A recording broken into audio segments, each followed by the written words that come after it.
Wow. That's Nikki Haley. So Nikki Haley says that parents should be able to, take their 12-year-old kid, go get him the sex change operation. Mind you, parents right now in this country cannot even go out and get their 12-year-old kid a tattoo, but it's totally okay to go chop off their genitals and mutilate their genitals and sterilize them for life. Disqualifying Nikki Haley is Kamala Harris with an R in front of her name. That's it. And I'm firmly against this. You should be firmly everybody should be firmly against the sterilization and mutilation of our children. And if you aren't against that, then you're morally corrupt. There's no middle ground here. Okay. There's no middle ground. You're morally corrupt if you think it's okay to go sterilize and mutilate kids. What this is, it's sexual assault against kids. You go take your kid out for a sex change operation, a double mastectomy, and believe me, folks, people in your community do it. In fact, teachers in your community do it to their children. And I know that to be true. I know that to be true. So people are doing that, and shame on the police, shame on law enforcement. I don't know what else would fit the definition of sexual assault if not this. Mutilating children's body parts is messed up, and there's no middle ground. And Nikki Haley was just out there saying that, well, it's up to the parents. No, it's the same thing. You don't allow parents to sexually abuse their children. It's illegal. This is no different. And it's important that we uh, realize that Nikki Haley, she's not a Republican. She's a Democrat. She's no better than a Democrat. In fact, she might even be worse. Some Democrats don't even have that position where, oh yeah, if they're 12 years old, they can go and get sterilized and mutilated. Yeah. Some Democrats don't even have that position. Nikki Haley has that position. All right. I do want to get to this. Like I said, this hour, we're going to talk quite a bit about this Virginia house explosion. And if you're watching, you can go ahead, find me on YouTube, Facebook, Twitter, and Rumble. We've got so much to get to today. Subscribe to my YouTube channel. That's Cat Peterson 929. Before I get into this story, really quick housekeeping note. Show Us Your Game 2023. You can win deer processing from Bloomington Meats. You can also win a $100 gift card to Quinn Skull's Taxidermy. And we're going to randomly select a winner December 29th. If you show us your trophy bucks, pheasant, quails, and ducks this hunting season. So you can upload a picture of yourself with that deer, with that trophy duck, buck, or those ducks, and you'll be in the process, or you'll be submitted for a chance to win this free deer processing from Bloomington Meats and the $100 gift card to Quinn Skull's Taxidermy. So do that today. Time is running out. Okay, so let's get into it. The home explosion in Arlington, Virginia. So this happened on Monday night. Yesterday, I brought it to you as breaking news. And the police, they were actually trying to execute a search warrant. So they were executing this search warrant, and in the middle of the search warrant being executed, the house just goes up in flames. It prompted the evacuation of several nearby houses. So a lot of people were evacuated. This is a huge explosion. It's like TV style looking explosion. And officers had responded to the house before 5 p.m. They had responded to reports of shots fired. So police then learned that the suspect had discharged a flare gun about 40 times from his home into the surrounding neighborhood. This is wild. Okay, so the story, and comment if you're watching on YouTube, Facebook, Twitter, or Rumble, or you can always text me at 309-451-9299. I want you to be a part of this. When you heard this story, did it smell fishy to you? What are your thoughts about it? What's your theory here? Okay, so they they learned that the suspect had discharged this flare gun about 40 times. So during the investigation, officers obtained a search warrant for the suspect's residence and attempted to contact the suspect over the telephone and through loudspeakers, but the suspect did not respond, and the police said that he remained barricaded inside the residence after they responded to the flare gun being shot 40 times into the neighborhood. So Officers, they were attempting to execute the warrant, and the suspect uh, is believed to have discharged several rounds from what they believe to be a firearm inside of the home. I don't know that. I don't know if that's completely true. I did see videos that were taken by neighbors of the flare gun. We're going to get to that here in just a second. But after they allegedly heard the firearm go off, the explosion occurred. Okay, so they were attempting to execute this warrant. The explosion occurred, but this was after the several rounds were fired or discharged. So then the yesterday morning, this guy, his name is James Yu. That's the house of the suspect. That's the suspect's name. Yesterday morning at about 6 a.m., somewhere around there, they deleted his LinkedIn account. Now, I don't know if James Yu is dead. We have no idea who died or if anybody was dead in this explosion. From what I understand, no one has died, but the reports are still coming out. Nobody um, has died, and James Yu, I don't know if he's dead, but he's presumed dead. He exploded his house, or possibly.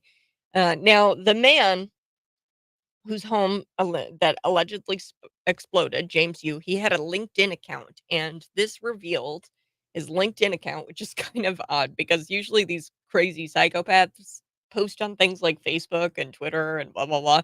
No, this guy, he was so nuts that he made these paranoid posts on LinkedIn. Like, who posts on LinkedIn? But the now deleted LinkedIn account had all kinds of ramblings that contained a bunch of anti-Trump, anti-white ramblings. And look, this seems suspicious. It seems pretty sus, as the kids say. This scrubbing that's going on, and I don't know who took it down. But now James Yu, we don't know if he's alive or if he's dead. But I highly doubt this LinkedIn account seems to be something that James Yu is proud of. I doubt he was the one who took down the LinkedIn account, which leads me to believe possibly the FBI is scrubbing this. So, several days before the explosion, you had uploaded a photograph of his neighbor's cars, and he accused his neighbors of being spies. In another post that he posted to LinkedIn, James Yu claimed that his neighbors had planned to kill him on the anniversary of Pearl Harbor. So this is kind of odd. Why would his LinkedIn be wiped? Who does that benefit? Who stands to benefit from the wiping of his LinkedIn account? I don't think it was James Yu, especially if he's dead. He definitely couldn't have posted to his LinkedIn account on the morning after uh, or deleted his LinkedIn account on the morning after the explosion. But like I said, I don't know if he's dead.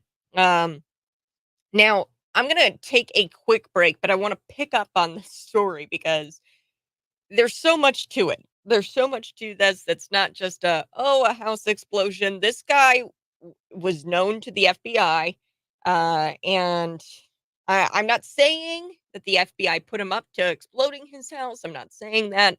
I am saying we are living in a point in time where they feel as though if you have the wrong political motivation and the wrong political motivation is involved, they've shown time and time again that they're going to wipe it.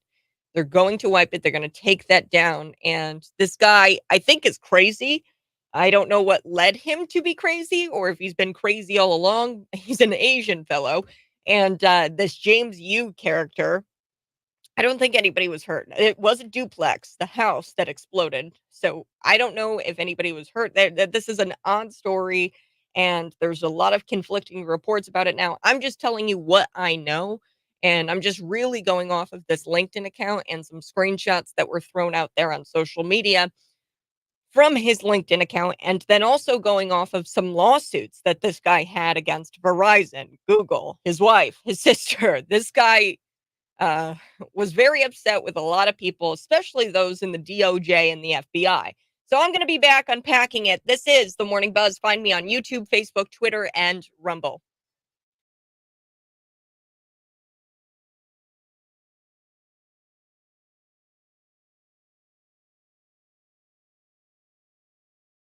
Good morning, friends. Thanks so much for tuning in. I so do appreciate it. Go ahead and smash that like button if you're watching. And we're going to come back. We're going to talk about James Yu. Now, like I said yesterday, this smells fishy. I said it yesterday as soon as that I saw that video of the explosion, and then later found out that the FBI was there executing a search warrant. This is weird. The building goes up in flames, and then they ex- uh, uh, evacuated all of the nearby houses. Now, the story gets even weirder because we're going to get into some of the lawsuits that James Yu had against Rochester Hospital. Had him against Google. Um, he claims, now I don't know if he's actually the former head of the global security at the US government's Committee on Foreign Investment and in the United States. I have no idea. That's the CFIUS, and that's a pretty high level of that's a high level in government. He was working for the government, possibly. This is what he claimed on his LinkedIn. And now I don't know. Um, I have yet to see that be disparaged where he wasn't the head. And it makes sense that he was the head of this global security at the US government's Committee on Foreign Investment because his father actually worked with I think it was the South Korean president at some point, and he was an advisor to the South Korean president. So this guy, by all accounts, should not have gone crazy, but is absolutely insane from what I understand. He was a far leftist who posts anti-white hatred, and he quoted Chomsky a lot of the time. Sorry, excuse me. And he also had a previous encounter with the FBI, which we're going to get to here after he was emailing the DOJ and the FBI several times. So we're going to get to all of that here on The Buzz. You're listening to Cities 92.9.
Wowza, this is a huge story, and we're unpacking it here on the Morning Buzz because I don't shy away from these big stories. No, no, no, no. This home explosion that happened in Arlington, Virginia. So, yesterday I brought you the breaking news. I told you about the home explosion. I just told you some basic details, what happened.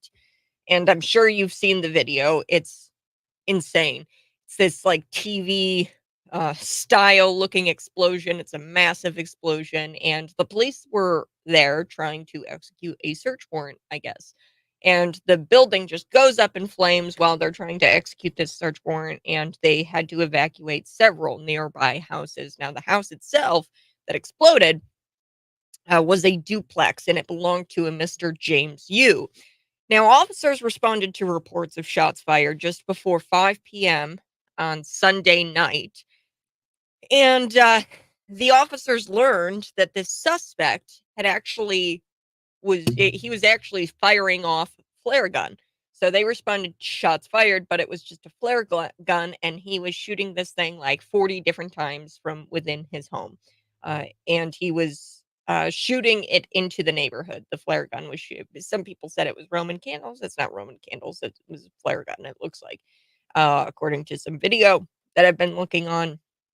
And folks, if you want to, and here's a just a tip from me, Kat Peterson, Cities 92.9. You can always subscribe to my YouTube channel for constant content. Um, Here's a tip. When you're looking up stories, use Twitter as a search engine. I know sometimes, you get your news from Googling and you look up news of the day or you look up Virginia explosion. Do that, but in X. Do that in Twitter. Then more will pop up. More of the truth will pop up.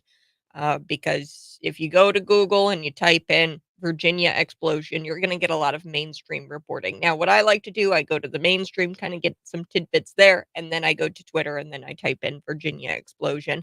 And then I get more of the videos, more of the truth, more of the accounts from the neighbors.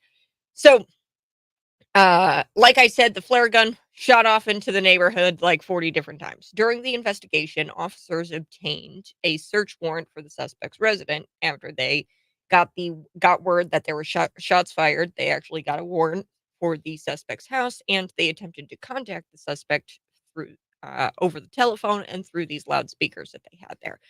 Now, the suspect did not respond. We didn't know the suspect's name. His name is James Yu. He barricaded himself in his residence, and then the officers were trying to attempt to execute this warrant to go into the house, and then the suspect discharged several rounds from what they believed to be a firearm. That's what the cops say, right? From within inside the home. Subsequently, the explosion occurred shortly after these rounds were fired. Now, I was telling you guys before the break that the FBI possibly, or James Yu, now we don't know if James Yu is dead. I'm assuming he's dead because that explosion was huge, but we don't know. The now deleted LinkedIn account belongs to James Yu, the man whose home allegedly exploded. Now we've got all this video. It exploded, and the posts on his LinkedIn reveal very paranoid things, and we're gonna get to that because I don't know, anytime there's a scrubbing that happens, it's suspicious to me. They've done this for a couple of mass shooters. I think that they took down Daryl Brooks, who mowed down all of those people in that Christmas parade in Waukesha, Wisconsin. They took down his social media very quickly. Uh, and anytime a scrubbing happens, I feel like this deep suspicion. I begin to ask questions. Who benefits from this account being wiped? It's definitely not James Yu, because James Yu seemed to be very proud of his posts. A lot of his posts contain things like anti-Trump, anti-white ramblings. He's Asian, by the way. And several days before the explosion, Yu actually uploaded a photograph of his neighbors' cars sitting in their driveway, and he was accusing them of being spies. And according to the post, he actually believed that his neighbors were planning to kill him, assassinate him on the anniversary of Pearl Harbor. So why would his LinkedIn be wiped? who stands to benefit from this wiping? Now, I'm not saying that this means the FBI put them up to blowing up the house or anything like that. But what I am saying is that we're living in a point in time where they feel as though if the wrong political motivation is involved, they've shown time and time and time again that they'll wipe it. Daryl Brooks was an anti-white weirdo and anti-Trump weirdo, and he was a black man, and he mowed down all of these Christians, white people, in this Christmas parade. And that is the wrong political motivation, obviously. And they wiped his accounts from people being able to reveal where his political motivation was. That was an anti-white political motivation, a leftist and extreme alt right or alt left motivation. Daryl Brooks. Same thing with this James Hugh character. So I would say that the intelligence agencies would have more of an interest in wiping the record books from his anti-conservative, anti-white, and anti-Trump conspiracy leanings. Some benefits from wiping his someone benefits from wiping his LinkedIn, and I don't think it was Mr. James Yu who deleted his LinkedIn at 6 or so in the morning on Monday. So this all happened. It went down on Sunday night. Then Monday morning, his LinkedIn was taken down. Now I don't even know if the guy's dead. If he's dead, if he died in that explosion, 100% he did not delete that LinkedIn account. I think it's weird. So here are some facts about this guy and this guy who blew up his house. So he's a far leftist, according to his posts. They were anti-white. He posted a lot of things from Noam Chomsky, who is a extreme radical leftist. He took a lot of quotes from him, was inspired by Noam Chomsky. And then he also accused his neighbors of being spies on social media 3 days prior to the explosion. He also has had previous encounters with the FBI. The FBI came to his door and said, "Hey, stop emailing us," because he has emailed FBI and DOJ agents for quite some time. He also has filed several, countless frivolous lawsuits against his own wife, against his sister. And now I don't know if this is completely true, but I have no reason to believe it's not true. This is a fact-ish.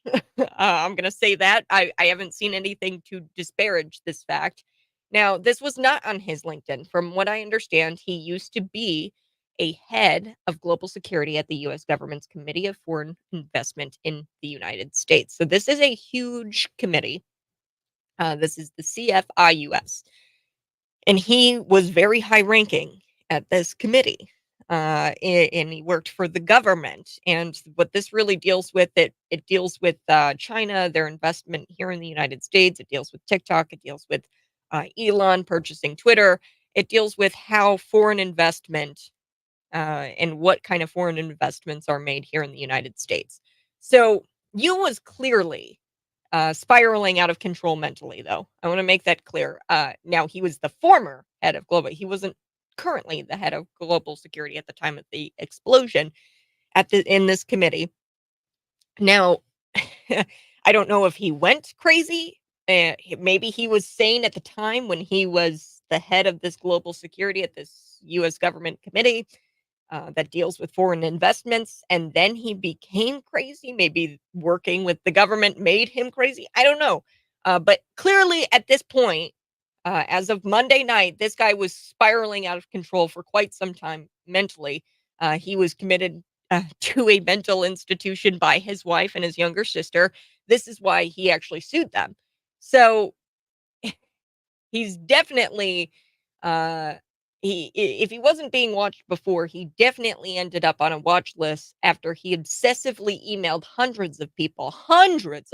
There's emails at the FBI, the DOJ. He was emailing people like Director Christopher Wray, Robert Mueller, the U.S. Attorney James Kennedy. He was emailing these people. Now, in 2017, the FBI showed up at his house, like I told you. They knocked at the door. They said, "Mr. Yu, please do not contact the FBI and the DOJ anymore." And he was freaking out. There was emails and he was like, "You had FBI agents at my door and blah, blah, blah." And they said, "Yes, Mr. Yu, we had FBI agents at your door, and we asked you to not contact this office and contact specifically attorney James Kennedy." So there's just a ton of stuff to unpack here. There was a YouTube channel that was run by you, and it detailed his beliefs, and it detailed out multiple frivolous lawsuits against his friends, families, businesses, government, uh, and I don't even know if this guy is still alive. I don't know if this is kind of becoming a conspiracy. He thought that everybody was out to get him. Now, 3 officers reported minor injuries related to the incident, but there were no transports to the hospital, so I don't think anybody was seriously injured. I don't know if Yu is dead. I don't even know if he's still alive. If you blow up your house, your LinkedIn account just doesn't disappear. It just doesn't happen. So somebody went in and they deleted his account. You blow up your house. I don't think the first thing on your mind is deleting your LinkedIn account, but I don't know. I have no idea. Like I said, not Roman candles. A lot of people said that these were Roman candles. It was not Roman candles. They appear to be flare guns, and according to the police reports, they're flare guns. So, like I said, before 5 p.m., police responded to those flare guns. A little bit about the flare guns. I've got to unpack this a bit because there's a key detail here that makes my eyes kind of widen and my eyebrows raise, and it just makes it even more fishier. But I've got to take a quick break. Okay, so I'm going to come back. We're going to talk about those flare guns. We're going to talk about the neighbors. And then there's even more about the lawsuit with his wife and why he uh, made this complaint against his wife. Rochester Hospital, Verizon, Google. We're going to get into some of his lawsuits here and how his father, and here's what I think this guy was actually legitimate. I think that he was like a sane dude for some time, and then he went crazy because by all accounts this guy should not have been a crazy guy because his father actually served as an advisor, and this is true, an advisor to the South Korean president. And there may be some truth to the fact that he worked for our US government. There's so much to unpack. We are going to get to Nikki Haley, what she said as well. It totally disqualifies her. That's next.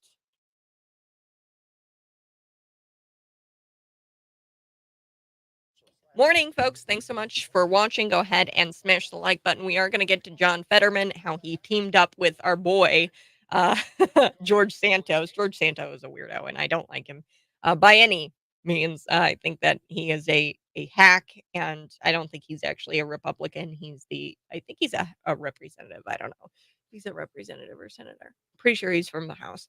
But anyway, George Santos, he teams up with John Fetterman. And look, John Fetterman isn't a secret conservative.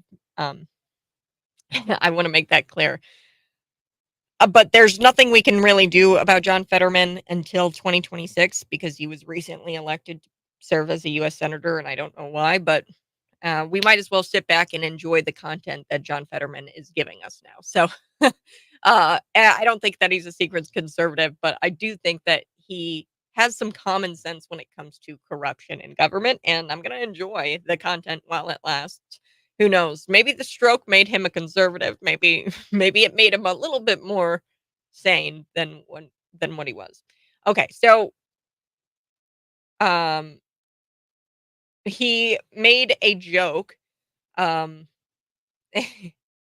about this protester. It was a pro Hamas heckler, and uh, I can't stop laughing at this thing. So he made a joke to a pro Hamas heckler. So the pro Hamas heckler said, you know, you're killing people or blood is on your hands because he has a pro Israel stance. John Fetterman does, and he, you know, says jokes on you. I had a stroke. I can't understand what you're saying. So he claps back uh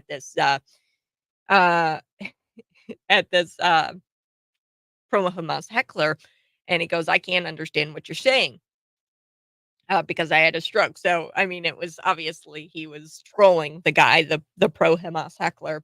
Like I said, John Fetterman is pro Israel.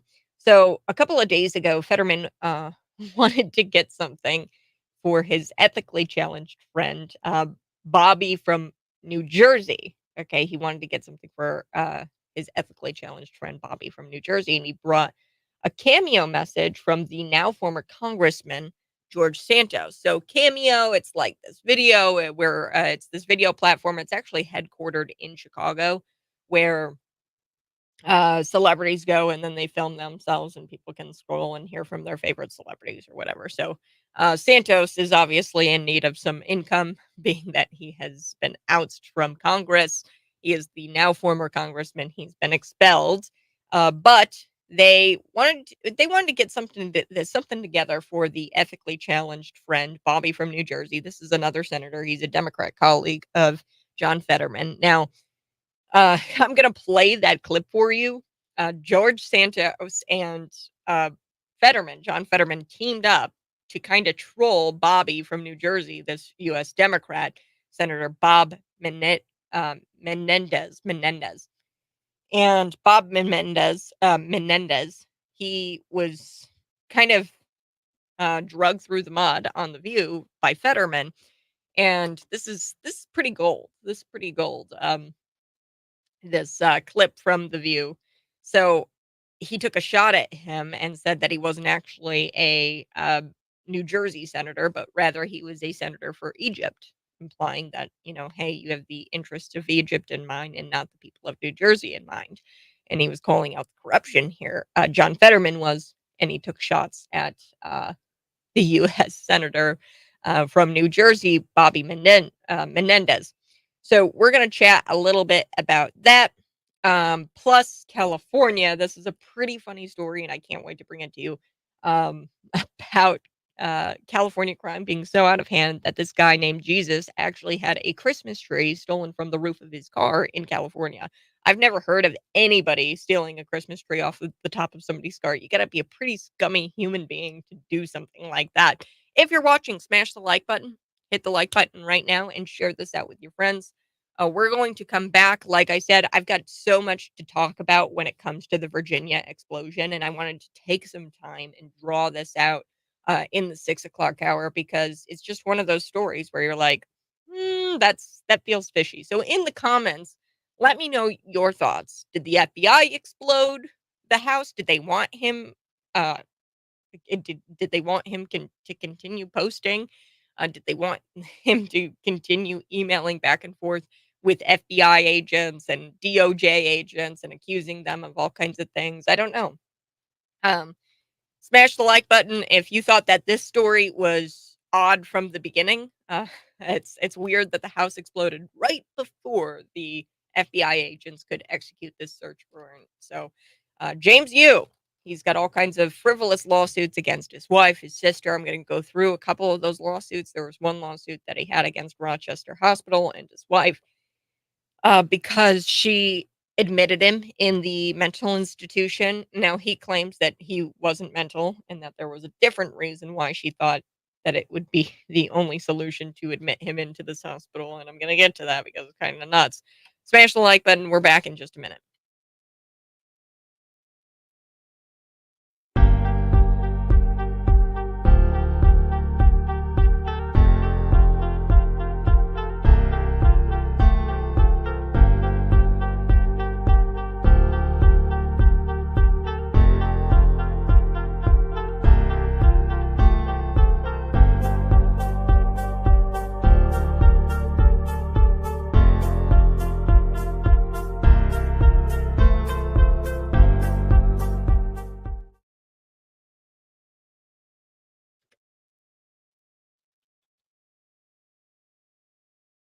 A Christmas tree stolen from the roof of a car? From Jesus? Yes, crime is so out of control. A guy named Jesus had his Christmas tree stolen from the roof of his car. There's video. I think it's a hilarious story, and we're going to bring it to you here in the 7 o'clock hour. But, folks, I've been going through this home explosion in Virginia, and the reason why is really because I was on air yesterday and I brought you the breaking news of the explosion and how the police they were actually trying to execute this search warrant and shortly before they could actually go in and execute the search warrant, the building just goes up in flames. And like I said, the suspect had discharged a flare gun. I might be saying fire gun on accident. I didn't mean to. It's a flare gun. A lot of people in the neighborhood, the surrounding neighborhood there, said that he fired this gun multiple times, this flare gun multiple times. They said that the police, according to reports, 40 times from his home into the surrounding neighborhood. So he must have been out of the window and he was just firing off rounds here of this flare gun.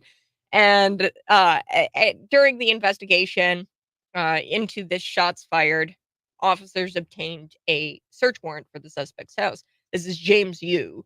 And they attempted to contact him over the telephone, over loudspeakers. He didn't respond. He barricaded himself inside James Yu. And uh, then the FBI, the police, they claim that there were several rounds uh, fired.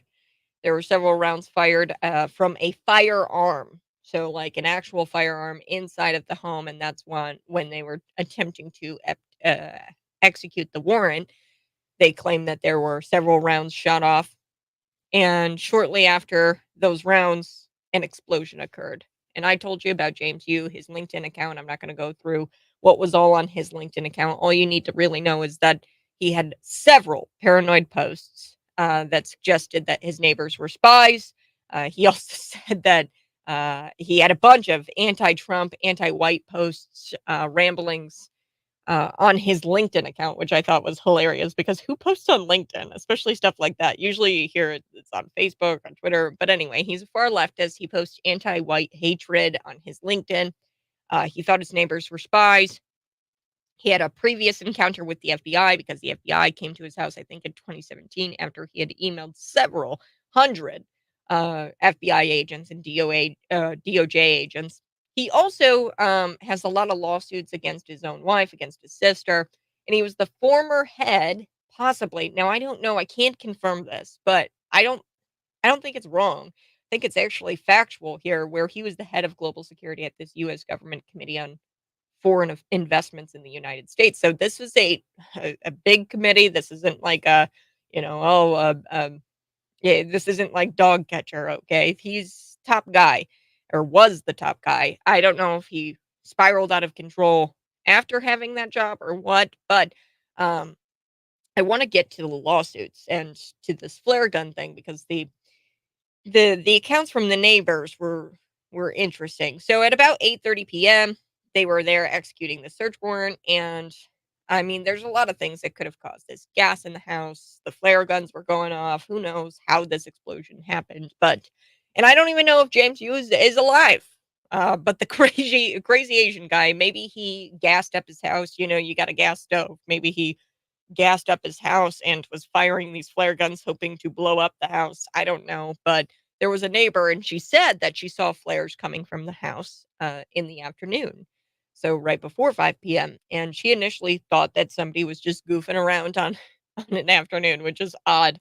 I don't know about you, but I don't know a whole lot of people that goof around with flare guns. But maybe one, maybe two. And here I'm quoting her, this neighbor. She goes, but then there were like 20 of them, and I started to think this is concerning. Maybe someone should call the police. So she's quoted here saying that 20 flares, yeah, lady. One flare, okay. Two, maybe.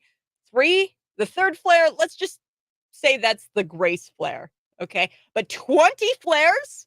It took you 20 flares to say maybe I should call the police. Poor James Yu, honestly. I mean, he had to blow up his house to get some attention. Jeez, doing all these flares, and by the fourth or fifth one, he says, "Screw it! I'm just gonna blow up my house." But something seemed fishy right from the start with this story. So James Yu, like I said, his LinkedIn account, super weird. Anytime I see somebody make claims about the FBI, my gut tells me that the FBI screwed up somehow. But now these claims are really crazy, and this guy is actually nuts because of the frivolous lawsuits. But the LinkedIn account was deleted early yesterday morning, about 6 o'clock in the morning yesterday. And I think it's just weird. It's weird that they deleted. And I don't think James Yu did it. I don't even know if James Yu is alive. He definitely didn't do it if he's dead. But his posts claim that his neighbors were spies. And this is from the post, and I'm not going to read the entire post. A lot of it is riddled with uh, profanities, but he said, quote, "It's obvious they desire to assassinate James Yu." He's talking in the third person, and then he says, "F y'all." So, this guy clearly deranged, in his bio, he says, "Purge them all." And he says that he's a terrorist, blah blah blah. And then this guy sued a lot of people: Verizon, Google, Rochester Hospital, and he sued his wife and his sister. Believe me, dude, I want to sue Verizon too. They charge me for way too many minutes, and my phone bill is never right. I'd love to sue Verizon, but uh, he didn't say, yeah, he didn't sue Verizon because they overcharged him for the minutes, folks. But I'm going to get into one of these lawsuits. I do have to take a break. Story has taken me a lot longer than I wanted, but we're going to get to the rest of it, and then I'm going to shift gears and we're going to talk a little bit about Fetterman, because he teamed up with George Santos and they created this pretty funny Cameo message. So Cameo, it's headquartered actually in Chicago, Illinois, which is pretty funny.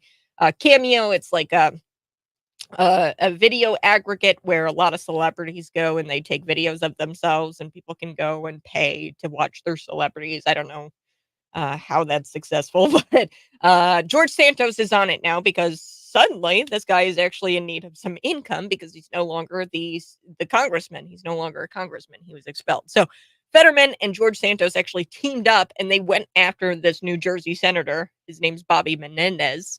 And I think the clip's funny. So we're going to be back.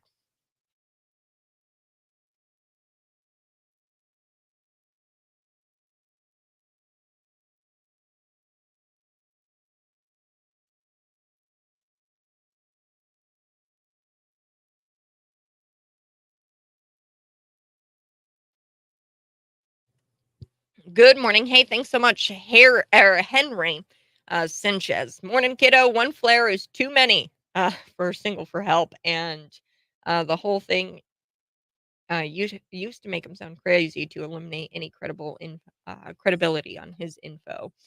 Chad Burke, maybe he was doing air quality tests to see how long it took before the gas leak became volatile. And it was taking so long. His OCD took over along with his anxiety, and he just went postal. Yeah, so I have no idea. This guy seems kind of loopy. He had a lot of anti-white, anti-Trump ramblings on his LinkedIn, and he was posting them to his LinkedIn, which tells you all you really need to know. But yeah, maybe that's what it is, Chad. That's kind of interesting. He was testing the air quality. I don't know. For me, I think it was gas. I don't know. He must have purposely been trying to explode, cause an explosion.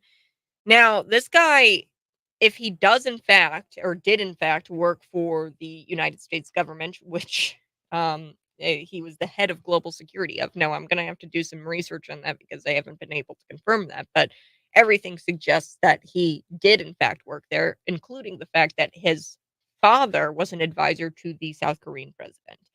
Okay, so I wouldn't be shocked to find out that he did hold this high position in this top level committee or whatever. Um, Now I question whether he's dead or not. I don't know if he's dead. So this is going to be developing, and I'm sure it's going to go away. People aren't going to talk about it or anything, but yeah, this is a weird story, and I don't like the fact that his LinkedIn was scrubbed. That raises a big question mark for me. Now, it could be as simple as, hey, this guy had anti-white ramblings, anti-Trump ramblings, and we're living in a time where the FBI scrubs that kind of thing. If your political motivation is, in the wrong place, for, like for example, the Nashville shooter, the manifesto, the Tranifesto. She was a transgender woman, claimed to be a man. She went in there and shot all kinds of Christian children, and she clearly had a disdain for white people and suburbia, and she had leftist ideology. She was a leftist, and she believed in uh, getting even with these suburbia people. So white suburbia. And she went in and shot all these kids, and they refused to release the manifesto that detailed out her political motivation. So this might be that. which is just wrong. It's so wrong. We should know the political motivations of people, if they are in fact politically motivated, and if anything, this is politically motivated. He had several anti-Trump, anti-white postings, and then also he emailed the FBI, the DOJ several times. He had lawsuits against Google, Verizon, all kinds of it, all kinds of stuff. So we are going to get into the lawsuit he had against Rochester Hospital, what that was for. The guy was also probably an alcoholic, from details in the lawsuit. He claims that his wife only brought him there because he was hungover and drunk, and his wife admitted him into the hospital. And he goes, "My wife has seen me drunk several times. She's seen him or seen me hungover. I don't know why she would have committed me to this mental institution." So, a frivolous lawsuit, and clearly uh, a deranged individual. But I think it's interesting that they took down his LinkedIn account. That's very suspicious. If you're watching, go ahead, smash the like button. We're going to be back talking a little bit too about this stealing a Christmas tree from Jesus. Okay, this guy, whoever stole it, is a terrible person. Um, and it's not the Jesus given, but it was a Jesus who lived in California. And out of all the Christmas trees tied to the roofs of an SUV in the parking lots, this guy, this schmuck, he stole the one belonging to a man named Jesus. And I just think that this video going viral of the thievery is hilarious. And the fact that the guy's name is Jesus is pretty funny. Jesus brought the Christmas tree for his family and foolishly thought it would be okay to strap it to the roof of his car while he ran into the store to run some errands. Another man had a different idea. So yeah, this is this is just wild to me. We're back in just a little bit.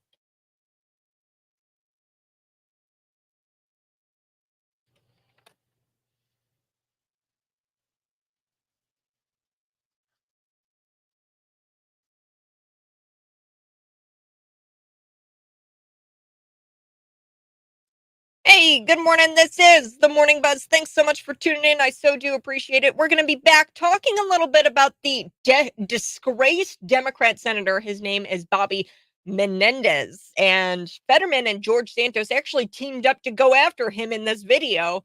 And I think the video is hilarious. We're going to be back here next discussing it on the Buzz. You're tuned in to Cities 92.9.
morning. Thanks so much for tuning in. I so do appreciate it. We're going to be back in just a little bit. I'm going to finish up my Virginia story, I promise. And then we're going to get into the Christmas tree stolen from Jesus. Yes, a Jesus, not the Jesus. And we're going to talk about this guy. I mean, how Scroogey. Scroogey, you are a real sack of poo if you steal a Christmas tree from somebody. So this is a viral video. The viral video of the thievery is quite interesting to watch. So I'm going to be chatting a little bit about this. Plus, John Fetterman teamed up with George Santos to go after a Democrat colleague of his, and then we are very excited because in the 8 o'clock hour we're going to be talking about a housing development in Normal that is planned in the. It goes before the planning commission tomorrow actually to talk about it, and I'm bringing in a couple of the neighbors from the Normal um, area from the Normal neighborhood, and they are not happy about this multifamily housing unit going up because it's going to destroy the small town feel that we have here in Bloomington Normal. I think that that's long gone anyway, but I'm excited to talk about it on the buzz. So smash the like button, share this out with your friends.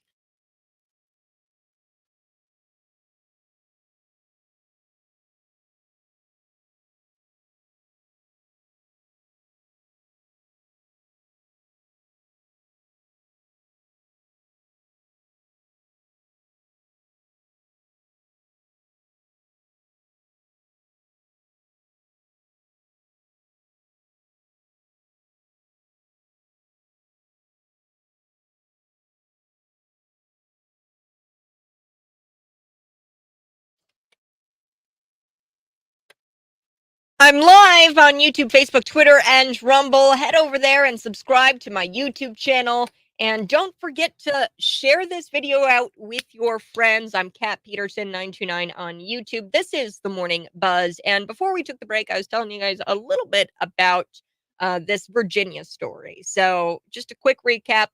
There's this guy, James Yu. He blew up his house allegedly. We don't know if he's dead. We don't know really a whole lot about this story other than the fact that James Yu LinkedIn, his LinkedIn account, where he had all kinds of posts about anti-white, anti-Donald Trump, anti-conservative. Uh, he had all these posts on his LinkedIn, and yesterday morning at about 6 a.m., they took it down. Now, by they, I think the police or the FBI. Now, we're living in a time where the political motivation, if it's the wrong political motivation and if that's involved, they have shown time and time again that they're going to wipe it. They're going to wipe evidence that that was the political motivation if it's the alt left. So, for example, the Nashville shooter, the transvestite who went in and shot up all of these Christian children, the manifesto detailed out her political motivations, but it was the wrong political motivation. You see, that was the wrong political motivation involved there. So they had to wipe it, they had to censor it, they had to suppress the manifesto from being released. So the question is, why would his LinkedIn be wiped, James Yu? Who stands to benefit from wiping his LinkedIn? So several days before the explosion, he actually uploaded a photograph of his neighbor's cars in the driveway there, and he accused them of being spies. He accused them of planning to kill him and assassinate him on the anniversary of Pearl Harbor. Guy is a nut. He had all kinds of posts, anti-white hatred, quotes from Noam Chomsky. He also had accused his neighbors of being spies. He had a previous encounter with the FBI in 2017 because the FBI came to his door and they said, "Hey, dude, stop emailing us," because he emailed obsessively hundreds of people from the FBI and the DOJ. I think the guy's a nut, but listen, hear me out. Hear me out. Uh, he was the former head, I believe, and I don't have any reason to disparage this fact. And I haven't seen anything that actually, I've seen a lot that proves that he was actually the former head of global security at the United States Government Committee on Foreign Investment in the United States. So this isn't dog catcher, okay? He was high up. He was high up. Now maybe he went crazy after working for them. Who knows? If I worked for the government, I'd probably go crazy too. Uh, my moral compass would definitely be very corroded and yeah, yeah. So he also filed countless frivolous lawsuits against his sister, against his wife, against Google, against Verizon, and the guy was clearly spinning out of control mentally. Now, his father allegedly worked for the South Korean president as an advisor. So everything tells me that this guy actually did used to work for the U.S. government.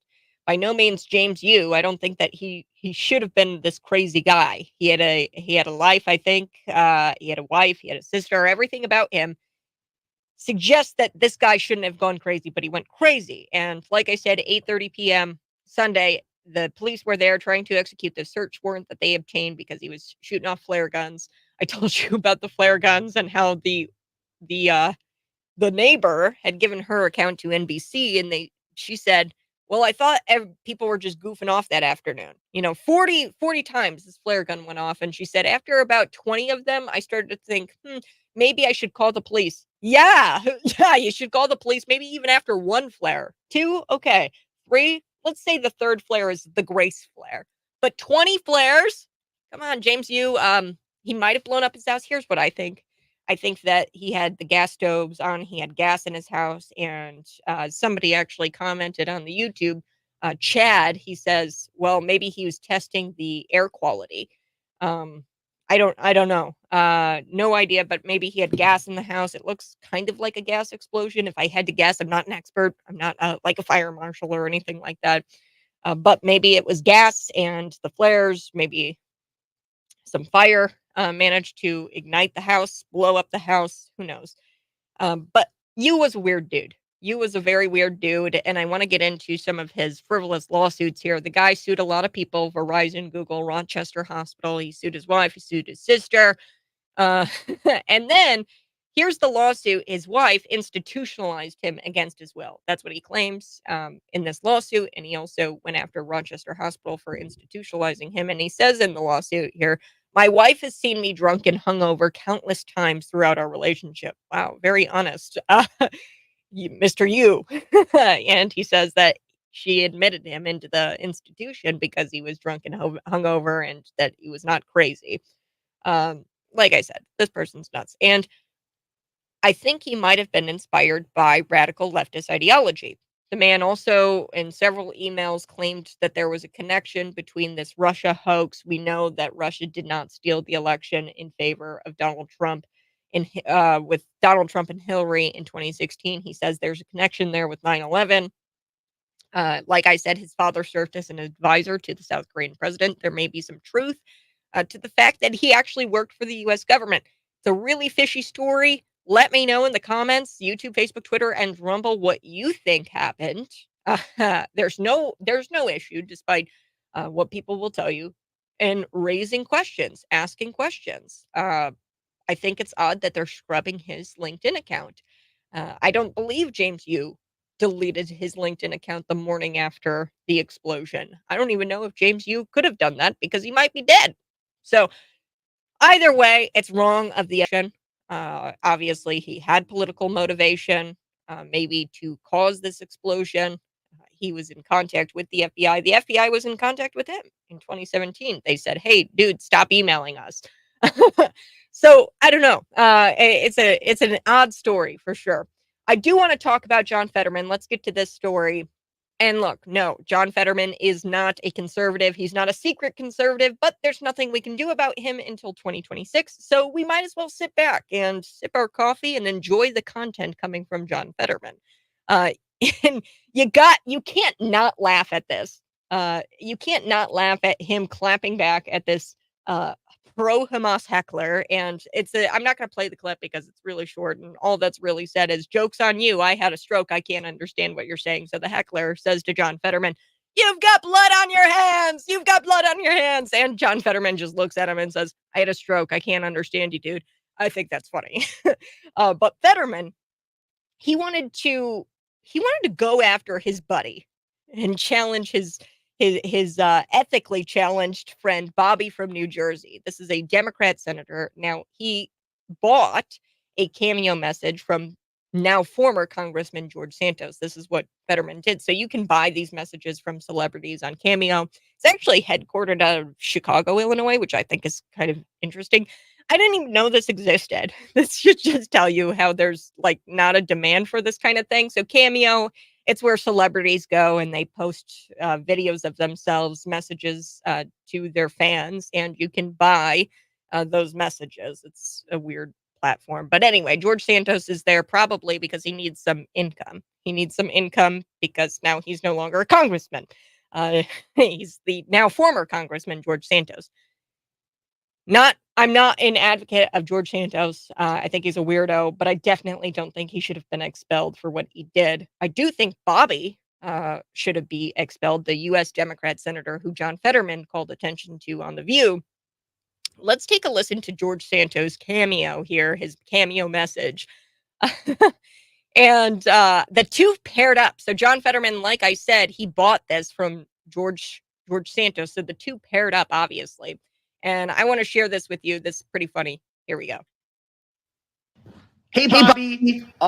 Look, I don't think I need to tell you, but these people that want to make you get in trouble and want to kick you out and make you run away, you make them put up or shut up. You stand your ground, sir, and don't get bogged down by all the haters out there. Stay strong. Merry Christmas. Stay strong. Merry Christmas. Santos, he's got the lisp there. But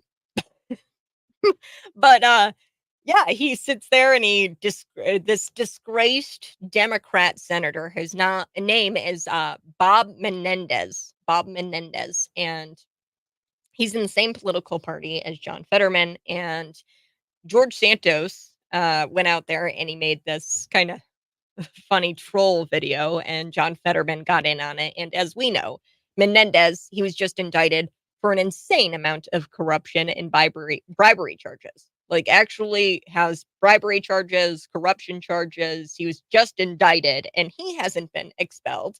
He was literally caught with actual gold bars. He was bribed with gold bars, like bricks of gold. He was bribed with those.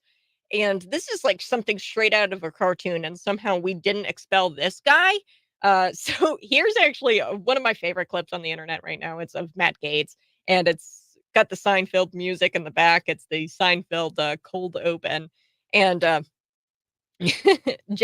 Gaetz, he actually comments on the fact that we had Bob Menendez taking bribes in the form of gold bricks. That's where we're at here in the United States. And we didn't expel this guy. We expelled George Santos, who did nothing in comparison to this guy. This guy was not even indicted. This guy didn't do anything illegal. He might be indicted for some of the things that he did. But let's take a listen to Matt Gaetz. Here we go.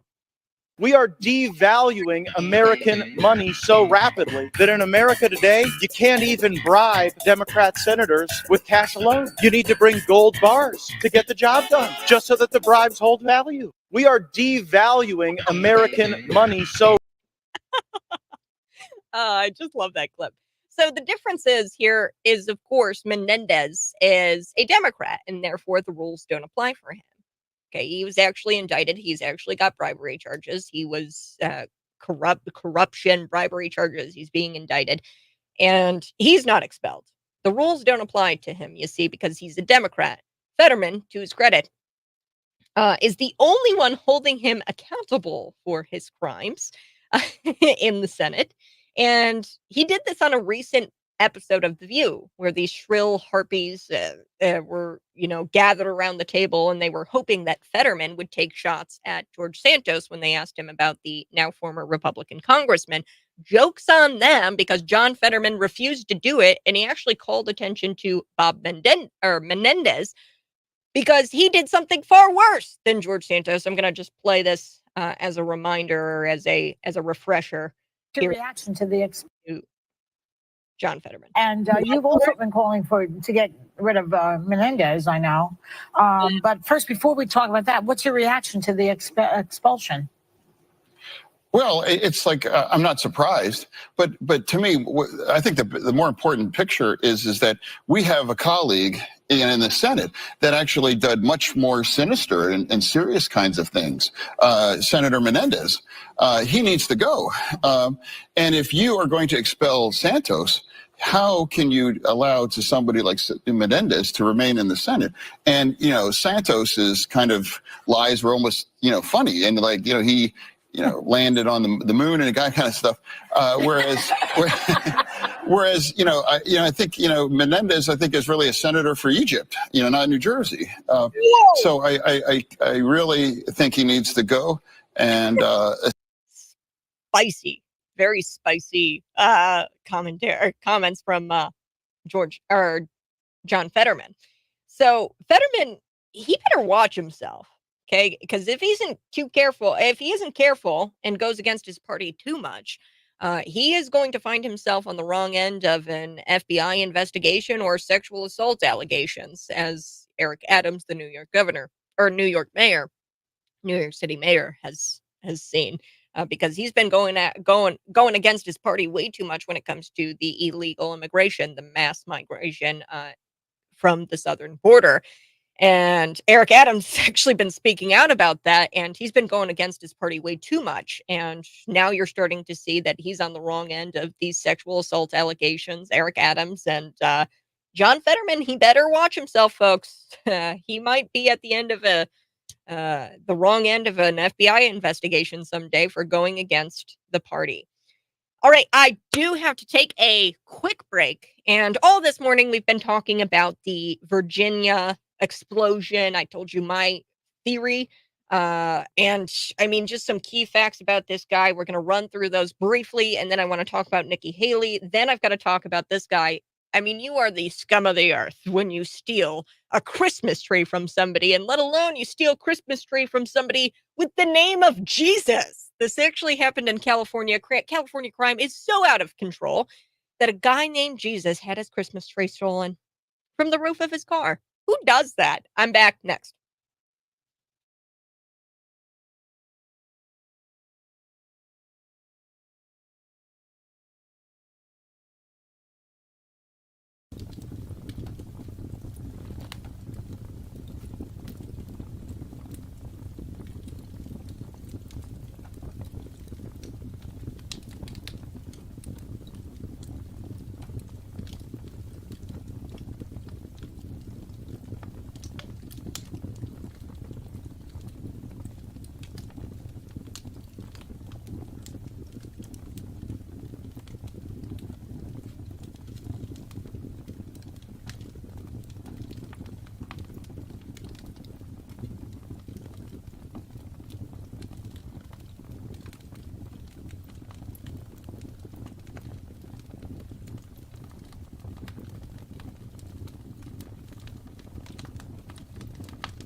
Good morning. Thanks so much for tuning in. I so do appreciate it. If you're watching, smash the like button. We're going to be back. I am going to recap this story in a little bit in the 8 o'clock hour. I have something very special planned with a couple of guests.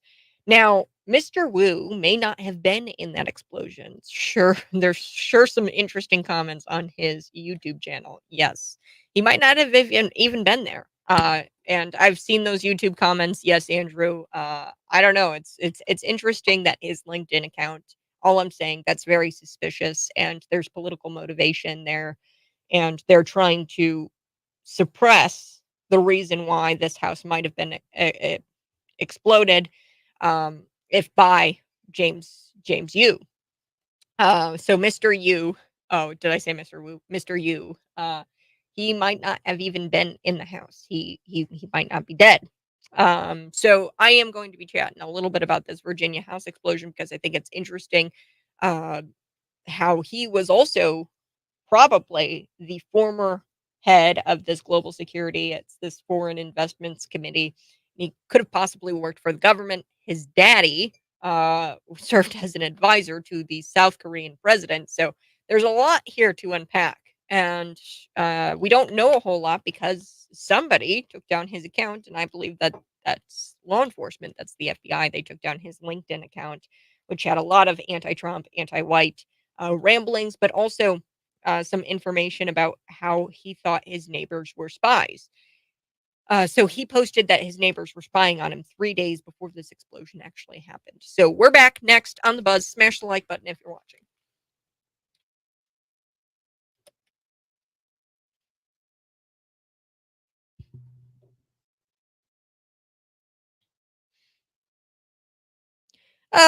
Representative Summer Lee. She's in this committee, and she opens up this committee hearing that Riley Gaines was at by warning people that they're going to hear some transphobic things from Riley Gaines and other witnesses. So Riley Gaines, she is a women's sports expert. She was an American swimmer. She's been after Joe Biden's changes to Title IX. Okay, so identity politics is a two-way street. As one smug congresswoman, that's Summer Lee, Representative Summer Lee, she found this out when she had it thrown back into her face by a women's sports expert, that is Riley Gaines. And we are going to take a visit over to the House Oversight and Accountability Subcommittee on Health and Financial Services. This was a hearing from yesterday, and Riley Gaines was there, and she was talking with the Congresswoman Summer Lee. And Summer Lee, she opens up the entire hearing by warning people that Riley Gaines is going to say transphobic things. But here's the topic at hand. Okay, this is how Joe Biden has made changes to Title IX. This is a rule that was put in place to protect women's sports. This change is going to harm female athletes because it expands the rule to include male athletes that are pretending to be females. So this is the issue at hand. We are going to be chatting about Summer Lee. Uh, and look, I mean, transgender, I think this ranks at the top. This ranks number one on the left's most marginalized rankings. Okay, they rank you. If you're a woman, trans, and you're black, whew, I mean, you are top tier marginalized. And being trans, I think, ranks number one. Therefore, in the eyes of the Democrat Party, it's transphobic for girls to not want to be concussed in sports, for girls not to want to share locker rooms with somebody who has a wiener. Okay, so Riley Gaines, she's been around these hearings a time or two and has studied um, the rules of order, and she just hits Representative Lee with a with this it just gets thrown right back into her face. uh and I'm excited to play that clip here coming up in just about 5 minutes. I am also going to be talking about California and their crime and how it's gotten so out of hand. This is a pretty funny story. This guy named Jesus, a guy named Jesus, had a Christmas tree on the top of his SUV, and it was stolen from him. And a little bit later in the show, we are going to be chatting about Collie Ridge. So about 8 o'clock, I'm going to be visiting with Mike Brown, I believe. And we're going to be talking a whole lot about this subdivision on the northeast corner of Beach and Shelbourne in Normal. It's planned for that. Young America has entered into a contract with Frankie, and they want to buy this property adjacent to Collie Ridge subdivision on the northeast corner of Beach and Shelbourne in Normal. This is North Normal, and the land is currently zoned as single family residential, and they're trying to rezone this for multifamily development.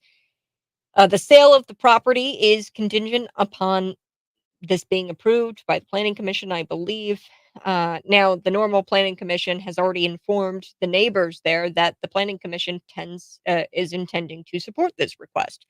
So, the reason why they're supporting this request to zone it multifamily and for Young America to buy this property and create this huge apartment complex, this multifamily housing apartment complex. The reason why they say the planning commission, they approved this and intend to approve it. Now, the meeting I think is tomorrow, the planning commission. Now, there's a petition against this thing. There's a petition against the apartment building, against this being rezoned as multifamily. Uh, and it's got hundreds of signatures on it. But the reason why the Normal Planning Commission, and this is according to Mike Brown, what Mercy Davidson, so she is heading up the Normal Planning Commission here, she says that the development should be approved because it aligns with Normal's comprehensive plan. So they're telling you they're being very, very honest about why they want the multifamily housing to come to Normal. It is part of a comprehensive plan. It is part of a globalist plan.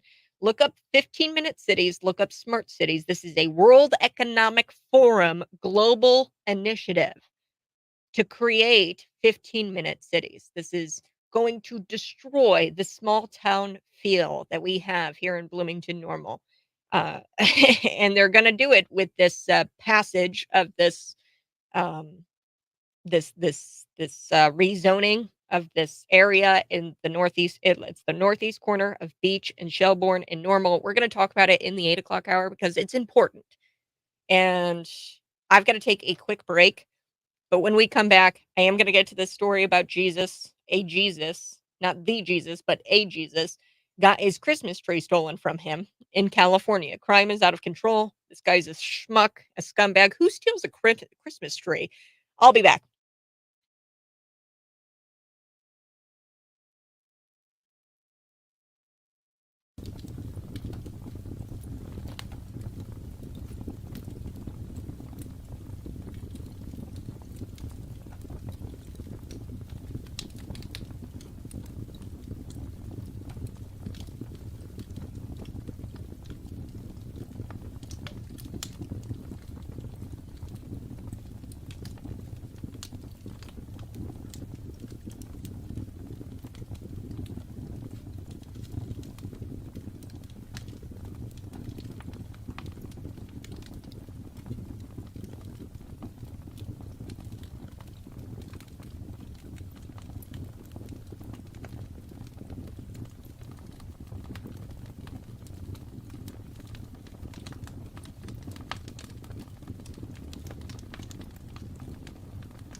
Good morning. Hey, this is the Morning Buzz. Yes, the whole 6 o'clock hour. What was I talking about? The Virginia house that exploded during this search warrant that was executed on Monday night. And today's show got right into the details.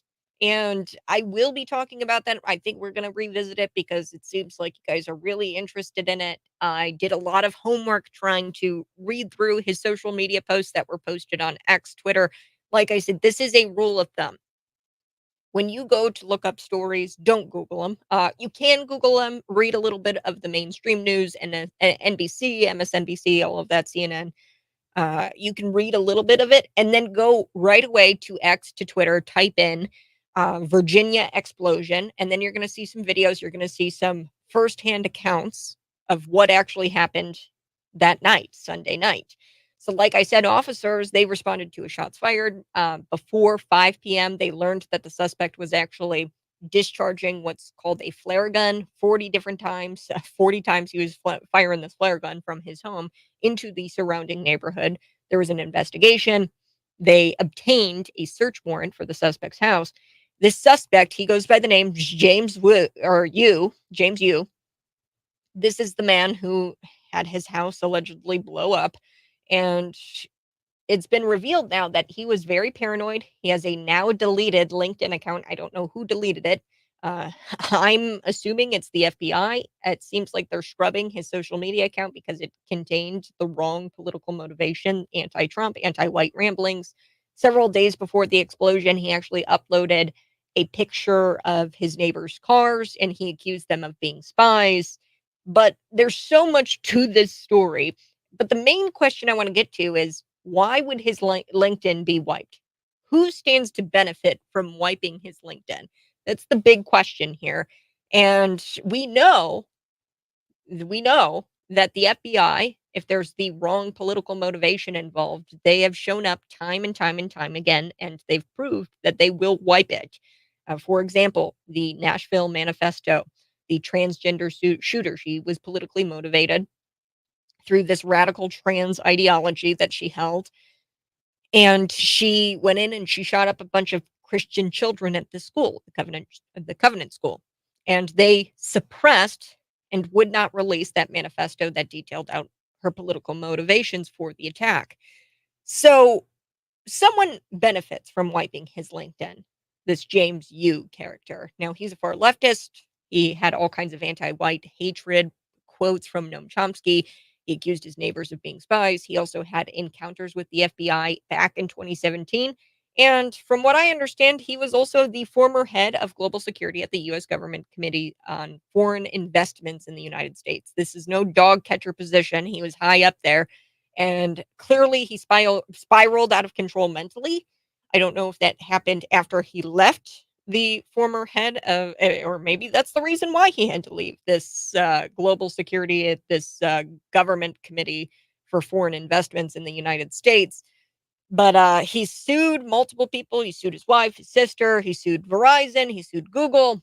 He was emailing constantly, obsessively, FBI and DOJ agents. And I mean, it just gets crazier and crazier. This story, it just doesn't smell right. It doesn't pass the sniff test for me. But we will be back talking a little bit about that. But first, I do want to get into this story about Jesus getting his Christmas tree taken away. So his Christmas tree was taken away by some schmuck. By some schmuck, because I mean, you have got to be the scum of the earth. You are a real sack of poo if you steal a Christmas tree from Jesus. Granted, it's not the Jesus, but it's a Jesus, and he lives in California. So out of all the Christmas trees that were on the roofs of cars, on the roofs of SUVs in this parking lot, this schmuck stole one belonging to a man named Jesus. So I just think that this video is very funny. It's gone viral. The video has gone viral of the thievery, and Jesus, what he did, he bought a Christmas tree for his family and foolishly thought that it would be okay if he strapped it to his roof and then ran into the store to run some errands. The other man had a different idea. Another man had a different idea, and let's call this man Scrooge. So Scrooge, he rolled up on the white SUV in a white SUV. He's in the white SUV, and then he actually cuts the strings off of Jesus's tree and shoves the tree into the back of his car and then drives off. According to local media, the lot gave Jesus a new tree um, for free. So that's kind of nice. He got a new tree. But police are on the lookout for similar crimes. In case Scrooge is working with an accomplice and they're working together to steal Christmas trees. So where I find my brain kind of wandering this morning is the curiosity of how much planning Scrooge put into the theft.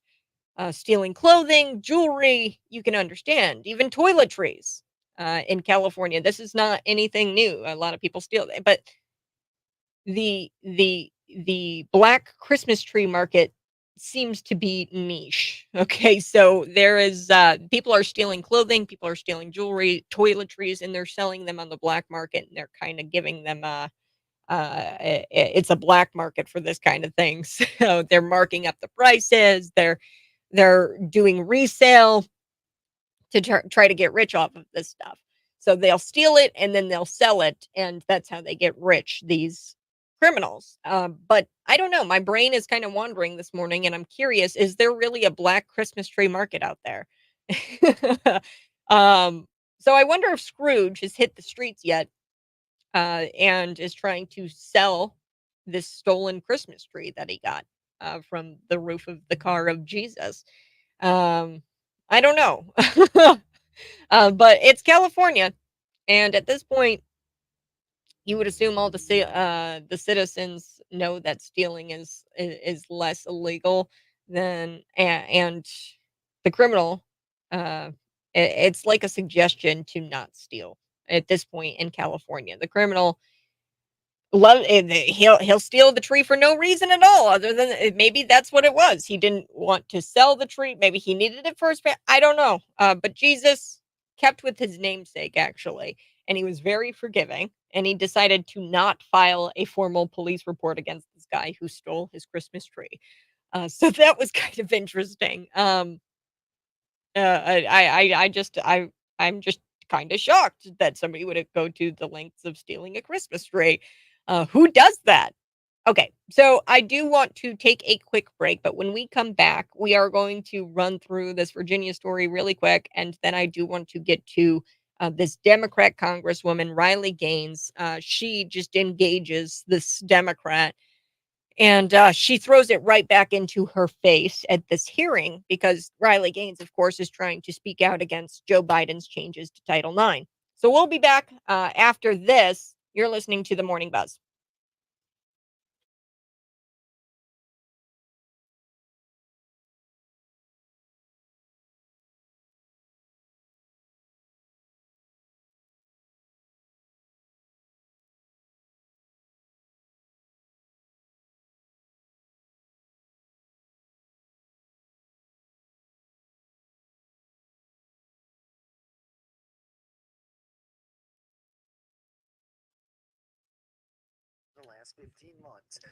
Good morning, folks. Sorry about that. We're running into a little bit of technical difficulties. We will be back in just about a few minutes, and we're going to run through the Virginia explosion again. Then I do want to get to this Democrat Congresswoman who tried to go after Riley Gaines, but she threw it right back into her face. And good on Riley Gaines. That's next.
Live on YouTube, Facebook, Twitter, and Rumble. See me there. It's Cat Peterson 929. You can subscribe to my YouTube channel. In the 8 o'clock hour, I'm very excited because we're going to be talking with some residents from North Normal.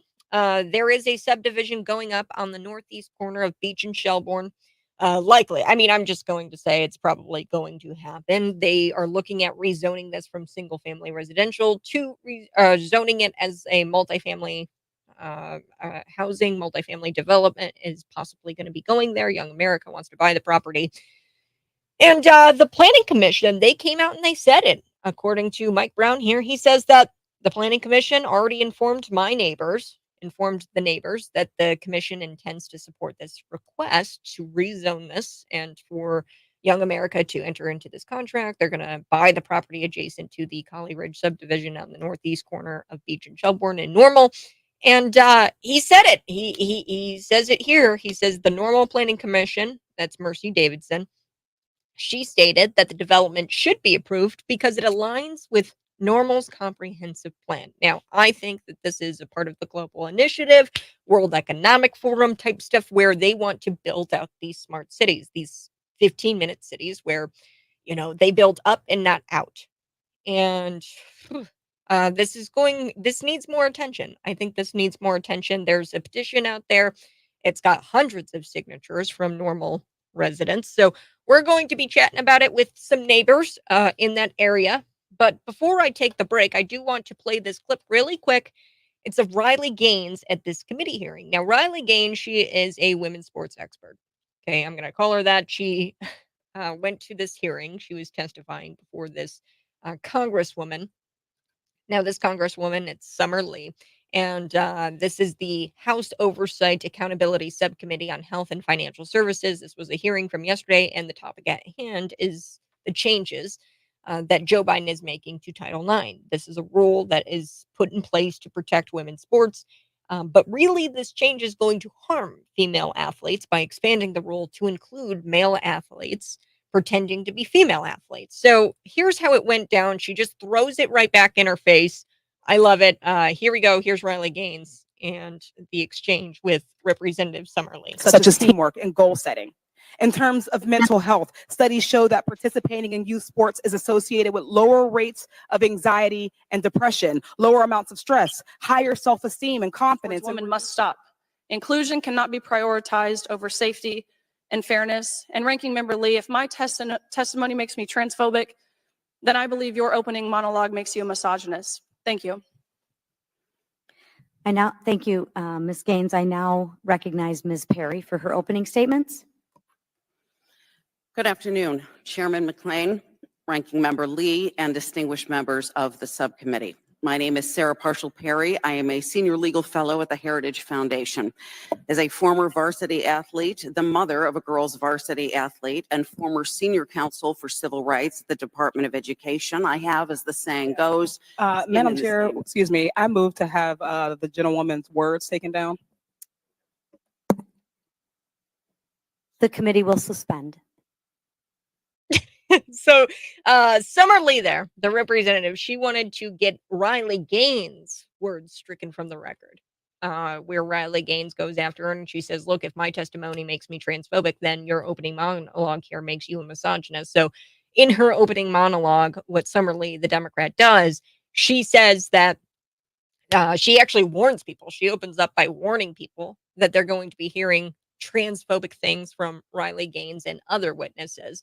And look, the Democrats, leftists, they rank transgender. If you're transgender, you're ranked number one at the list, on the list for the left's most marginalized rankings. Okay, if you're Black and you're a woman and you're transgender, you've hit all three, 1, 2, and 3. But number one, it's transgenderism, and therefore, in the eyes of the Democrat Party, it's transphobic for girls to not want to be concussed or pounded in the face with a basketball by a man, or it's transphobic to not want to share a locker room with a guy who has a weenie. Okay, so I thought it was incredible that this congresswoman actually tried to clap back and have Riley Gaines' words stricken from the record, calling her a misogynist. Then she changed her mind, and then the mic was cut while she was kind of working with the staff there to try to get this stricken with the record. And um, I just think it's so hilarious that she actually tried to strike these words from the record, but she's sitting there and she's calling Riley Gaines a transphobe, and Riley didn't say, "Hey, you need to strike this from the record." And Riley's logic really checks out here. If she's a phobic for saying boys should compete against boys and girls should compete against girls, then Representative Lee here is an a misogynist, for supporting policies that rob young girls of the same opportunity to discover themselves as they learn, grow, and develop through sports that Will Thomas had before he became Leah Thomas. Okay, so Will Thomas, the guy who defeated Riley Gaines in this swim competition, he had the opportunity to learn, to grow through sports with other men.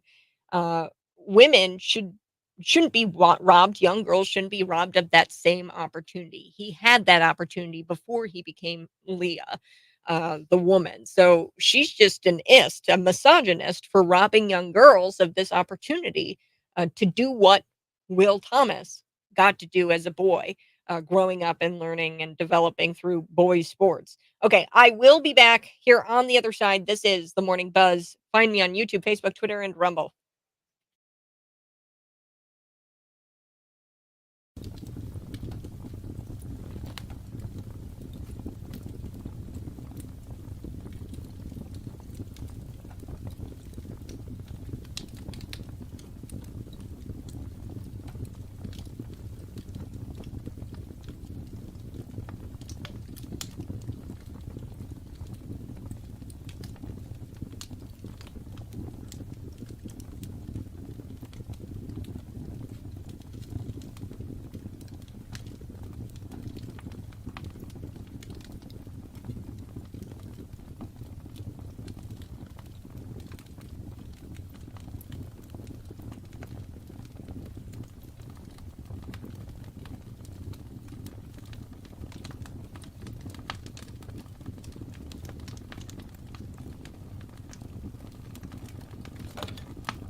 They've entered into a contract with Don Frankie to buy the property adjacent to Collie Ridge subdivision. And this is on the northeast corner of Beach and Shelbourne in Normal.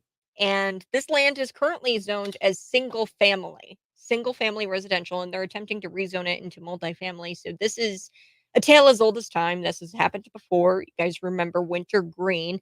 And joining me here to break it all down on the Morning Buzz, you guys can see me live in studio. That's YouTube, Facebook, Twitter, and Rumble. We are going to unpack it with Kaylee and Mike. They're both residents in that area, North Normal residents. And really, I just want to get your reaction and why you guys decided to come into studio today to talk about this. Why is it important for people to know that this is happening, this zoning change? Mike, we'll start with you. All right. Yeah. Well, thanks, Kat. Mhm. So I guess first things first, I mean, we were all kind of caught off guard by this. We got essentially a postcard in the mail from Young America with an invitation to come to an informational meeting about their proposed rezoning, which, a number of folks from our subdivision attended.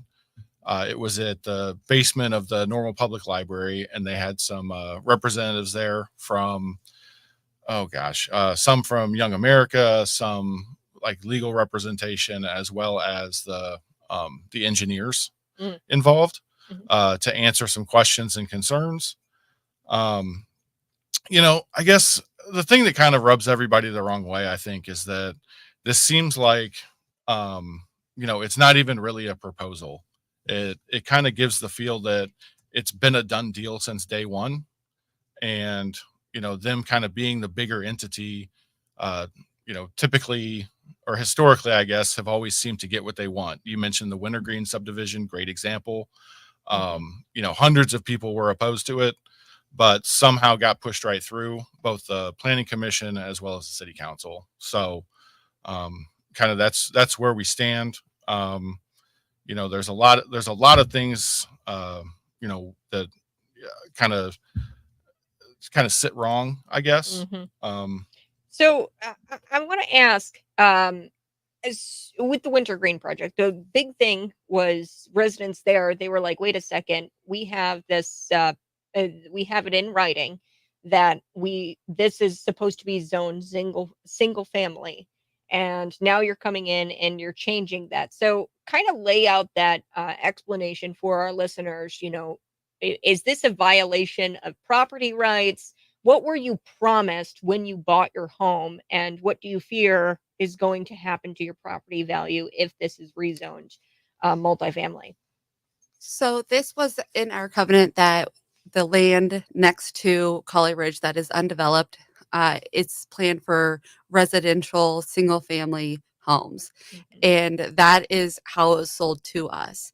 And now they're wanting to rezone it. That's what they are putting to vote, in quotes, since it's sort of already approved, to have it rezoned from single family to multifamily. And that goes against what we were told when we bought the land, and what was in our covenant. And so it could potentially impact our property values. Also, on top of that area, it's being developed right across the street too. The old ISU family housing or ISU student housing is being renovated, and that's going to be about 300 units. And then with this 250 unit proposal, how's the traffic going to be impacted right there? How are residents going to be able to get out of their driveways on Beach Street? It's already congested in the peak hours during the day. So there's going to be several types of impacts. And then on top of that, school. Our schools in Normal are already at capacity in a lot of the schools.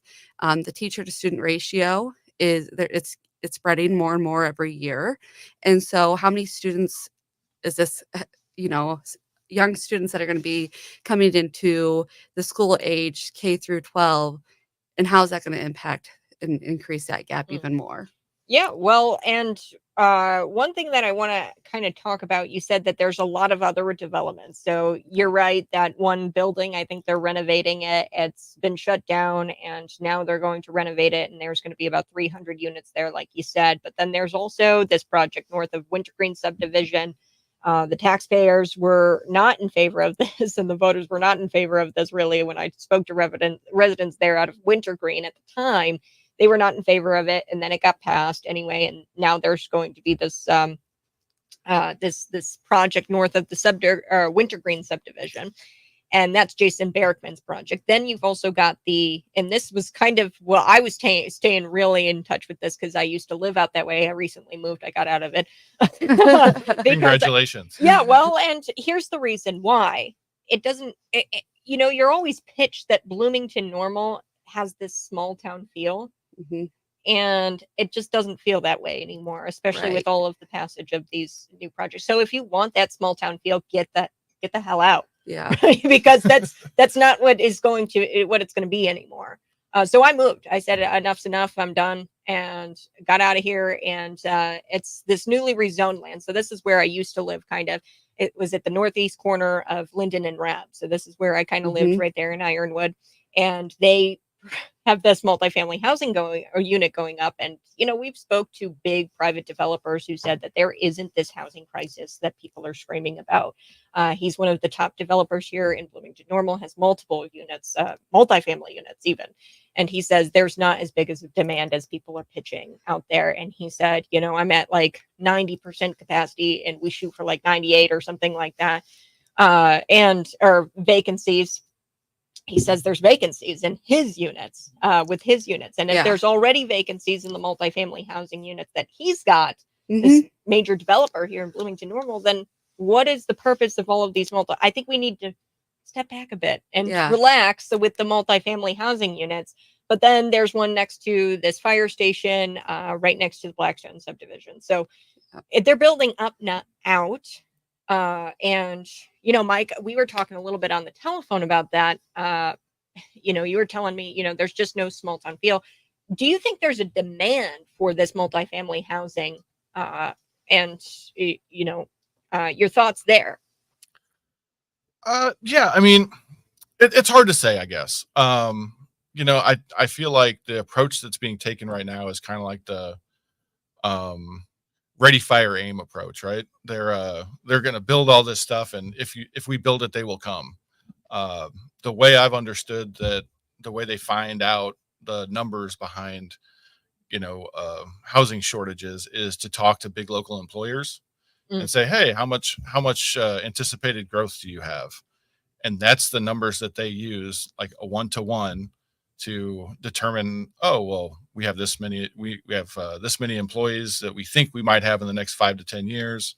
This is how many units we're going to be short.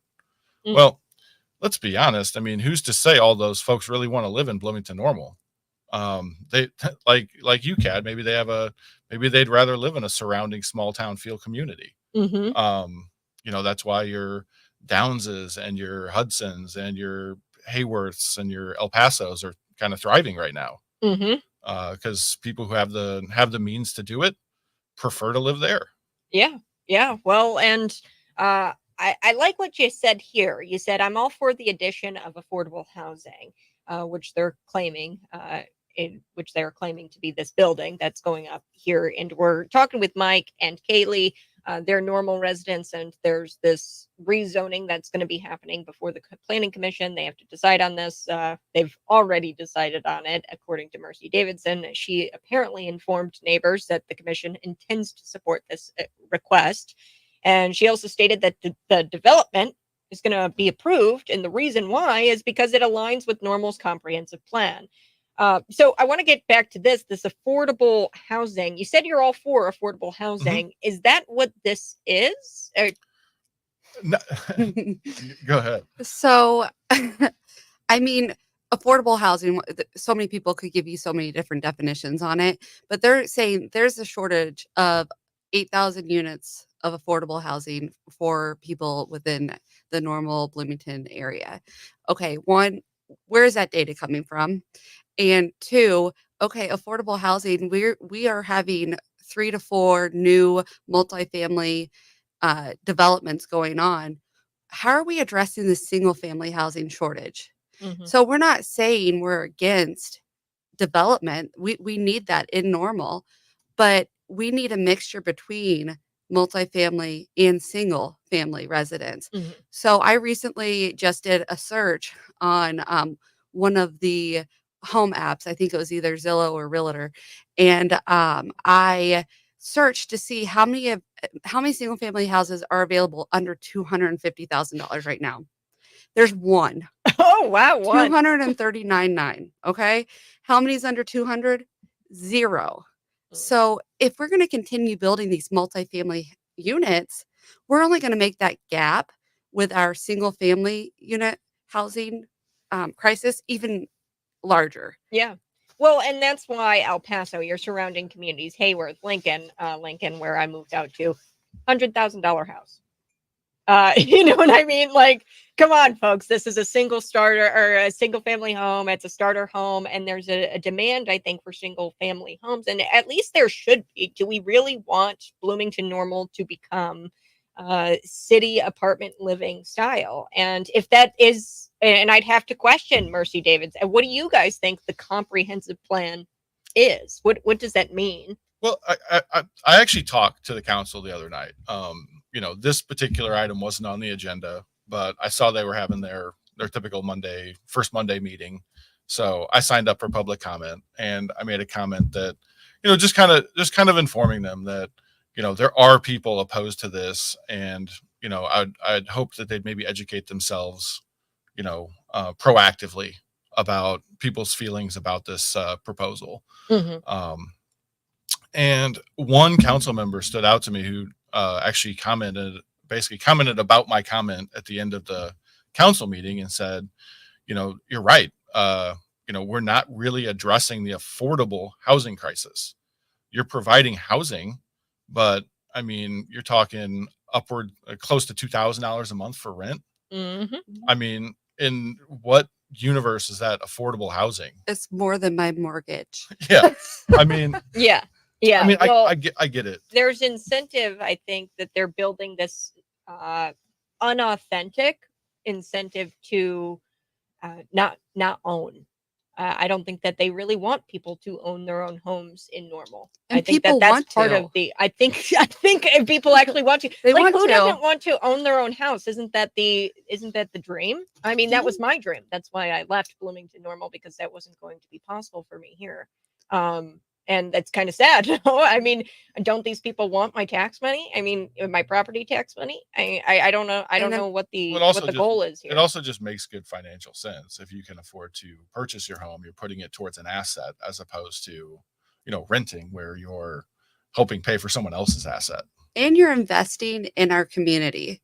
So people who are buying houses and investing in themselves and putting down roots, that gives the longevity of our community, and people invest in our community when you're a part of that community. But if you're living in, an apartment you're renting, you don't have that sense of pride, at least in my sense. When I lived in an apartment, I didn't have that sense of pride about, the things going on in my community, because, I could just leave and take off whenever. But putting down roots, people are going to be more invested in your community and the direction that it's going to go and how it's going to grow and what's going on in our area. So I want to get to a lot of your concerns that you laid out here for me. The number one concern that we're going to address on the other side of this break, folks, you say, we all bought our homes under the assumption that the zoning for the underdeveloped portion of Collie Ridge would remain. Don Frankie even applied and was approved for a variance to the original plan, wanting to change the number of lots on the property from 76 to 80. Part of the reason stated in the application is that it would not change the character of the existing neighborhood. So I kind of want to unpack, what does that mean for our listeners? I want to unpack what that means, this underdeveloped portion of Collie Ridge, which you guys were promised, what Don Frankie even applied for. We are going to be back, folks. You're listening to Cities 92.9, The Morning Buzz. This is important. And here's the thing, folks. 300 people have signed this petition saying no to rezoning this vacant lot. into a multifamily housing lot. And the Planning Commission, I mean, they've already rubber stamped it. They already have said, I mean, the planning commissioner, Mercy Davidson, already said that, look, we plan to approve this and it aligns with Normal's comprehensive plan. But here's the key. Does it align with your plan? Does it align with Normal's outlook on what we want for the community? That's key. So we're going to come back. I'm Kat Peterson. Find me on YouTube, Facebook, Twitter, and Rumble.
Good morning, folks. If you're watching, go ahead and smash the like button. We're going to be coming back. We're going to continue to talk about this rezoning of land in North Normal with Mike and Kaylee. Share this out with your friends, and we're back.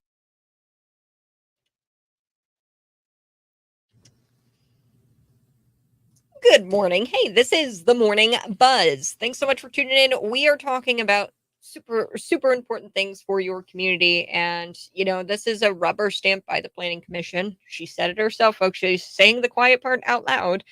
She says, well, it's already we're planning to approve it because it aligns with Normal's comprehensive plan.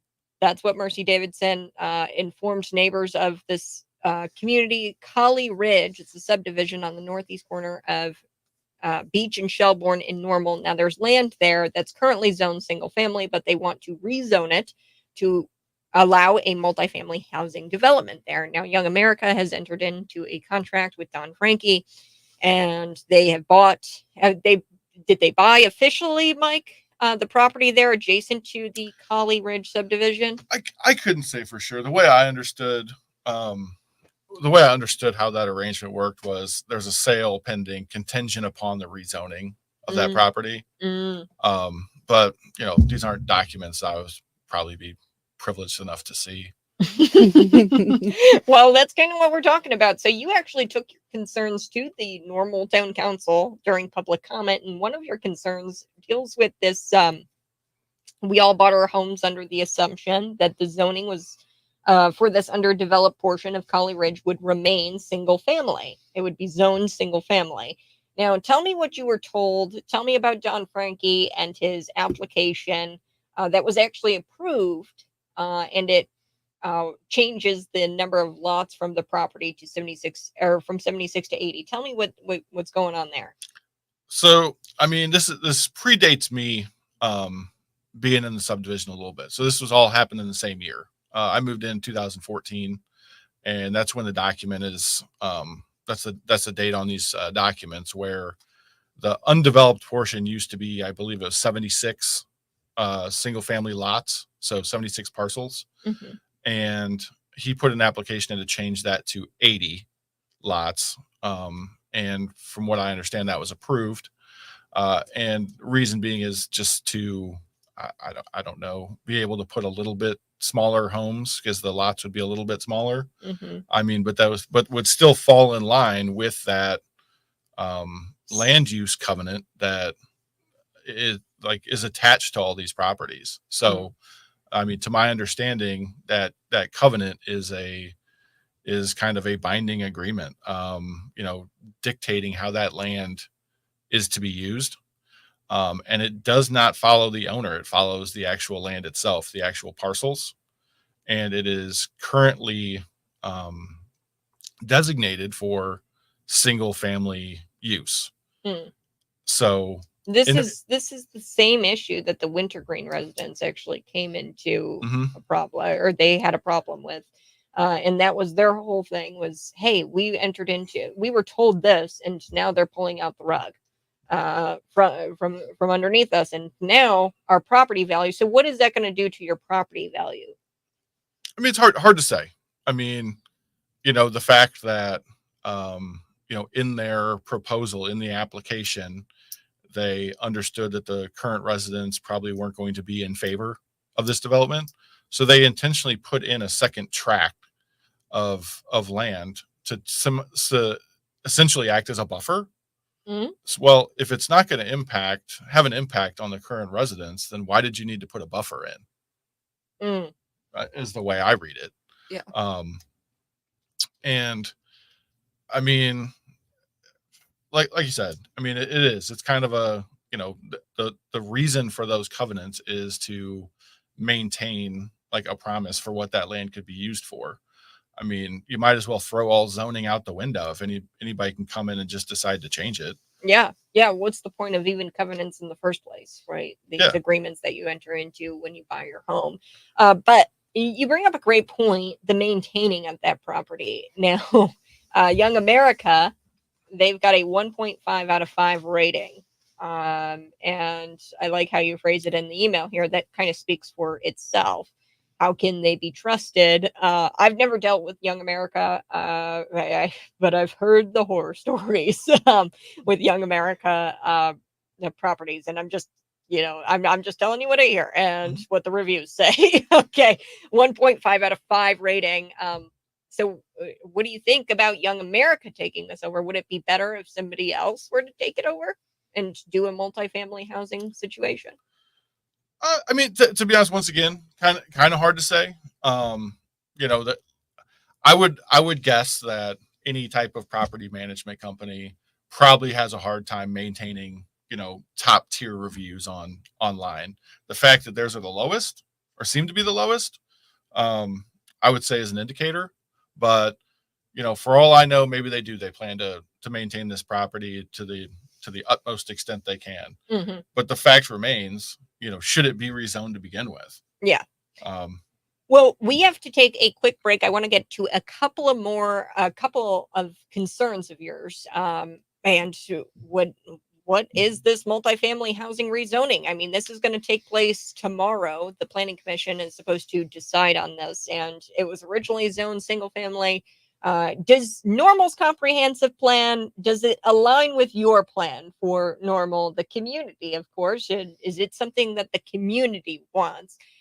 So I'm back next with Kaylee and Mike. They're residents here in Normal, and they're concerned about this rezoning that's going on. Again, it's a tale as old as time. We've already got so many different situations of multi-family housing coming to Bloomington Normal, that small town feel. I just don't think that that's going to exist anymore. I'm back next.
important stuff this morning. 8 o'clock hour. We've been talking about the property right adjacent to Collie Ridge subdivision. And we've been chatting with Mike Brown and Kaylee here in studio. Now, this is a piece of property that was originally zoned. It's currently zoned as single family residential, and they're attempting to rezone it. This is a story as old as time because they've done this with the project north of Wintergreen subdivision. The residents weren't in favor of that, but it still got passed. And now they're building out a multifamily, kind of like a duplex situation. And then there's the newly rezoned multifamily housing in the northwest corner of Linden and Rab. And then there's also a fire station, the fire station next to the Blackstone subdivision. They're just to keep rezoning for these multifamily housing projects. Now, Doug, he's a caller on the line. Doug, what you got to say? I love what you had to say over the line when we went to break. You said, follow the money. So, Doug, your thoughts here about this yet another multifamily housing rezoning that's going on here in Normal. Well, one thing that the Planning Commission should answer to is what federal and or state money is the town receiving or are the developers receiving in order to do this now third development in the area of Carriage Hills, the other two being the one across from Rosa Parks on Rab Road and the old ISU married student housing that's off of Shelbourne. Also, I've in the past asked Mercy Davis on the phone, where are the studies showing the needs for this housing, the people count and or the unit count? And I was told, oh, well, we have shown or whatever, but no documentation, no studies have ever been presented. If that kind of data cannot be presented, and if they can't present what kind of money is going to be received by this, whether it's zero or whether it's millions or thousands or whatever it is, this should not be approved. Well, Doug, you're so right, and I love how you're thinking bigger. They've already said why they want it. So here it is, the direct quote, or semi-direct. It's from the neighbors who were told this by Mercy Davidson. She stated that the development would be approved and should be approved because it aligns with Normal's comprehensive plan. And what does that mean? Let's get to the heart of the issue. What is the comprehensive plan? Who gains to benefit? And how much do they gain to benefit for executing Normal's comprehensive plan? And Doug, I'm right there with you. And people can call me conspiratorial, and I want to get your reaction to this, Mike and Kaylee. The World Economic Forum, they've really come out and said that they have a global initiative. Normal has adopted this plan. It's called Smart Cities. Smart Cities, it's this whole idea where you can travel within 5 minutes and be within 5 minutes of everything, and you don't have to really drive anywhere. And it's building up, and it's creating these very dense areas, and it's not building out. So your thoughts, I don't know if you guys know about the Smart City Initiative or what you think about that. And does that concern you as Normal residents? I am familiar with the SMART plan, and it's being adopted by a lot of bigger cities. And that is the data when I did searches to see if there's any data supporting one way or the other around these higher densities homes and what's the impact to the single family residential homes. And all these big cities are following this SMART plan to have higher density developments so you can get, like you said, anywhere in 5 minutes. Well, within Normal Bloomington area, we are that small community, that small town living feel that attracts a lot of people to our area. And we're already able to get to a lot of places in a short amount of time. But with building these higher density homes, especially all the ones that they've approved in North Normal, they have Carden Springs at south of I-55 and Ironwood Golf Course. That's 477 units that are approved. Then Archer Apartments, Rab and Linden, that's 136 units. And then the former ISU housing is being renovated. That's 300 units. And then on West Market Street, That's approximately 800 units. And now they're proposing the 250 units at Collie Ridge that's undeveloped. Well, how's that going to impact our traffic?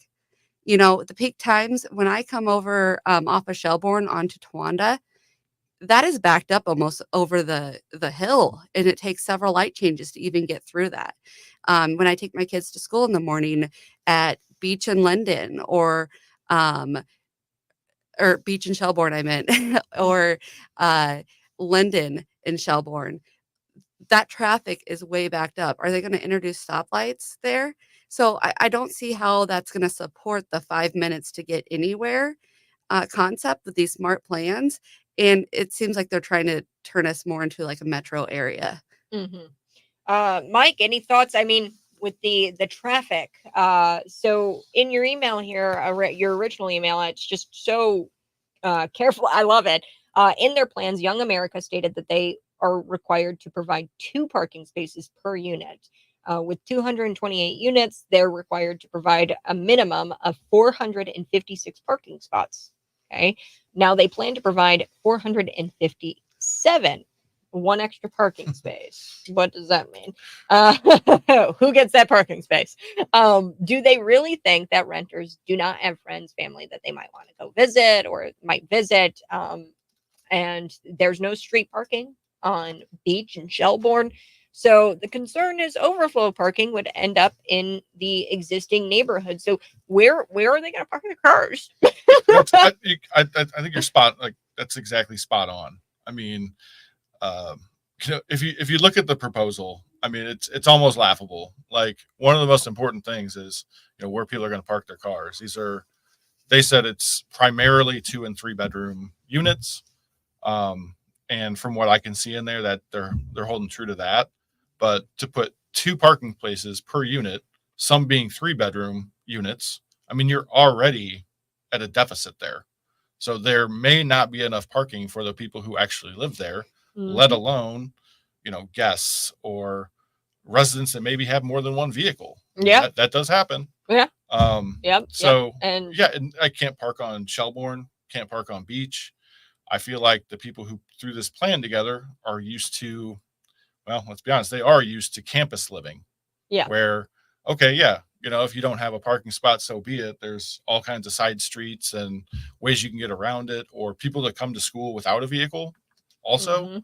But I mean, that's not what they're shooting for. They specifically said these are not intended to be college. Yeah, to have, college residents there. These are for, young professionals or families and or whatever. I think the people that they are building these multifamily housings for, they just don't exist, or they do exist. Now, I do want to kind of get your reaction to this and your thoughts there.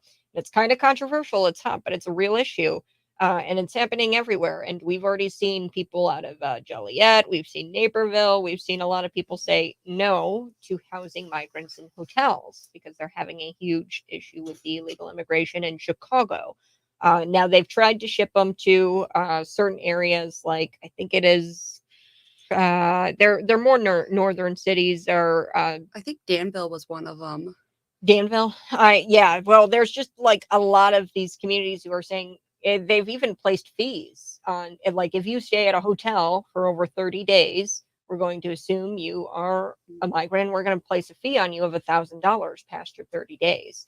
And they are trying to get ahead of it. Some of these hotels and some of these, I mean, they've passed ordinances that say, hey, we're going to pass an ordinance and we're going to issue $1,000 fines for people who are staying in these hotels over 30 days. So, are these multifamily housing units designed for people who might not have a vehicle because they are here? They came over the border, they came illegally, they might be on a work visa, they might not have been able to obtain a car because they walked over the border quite literally.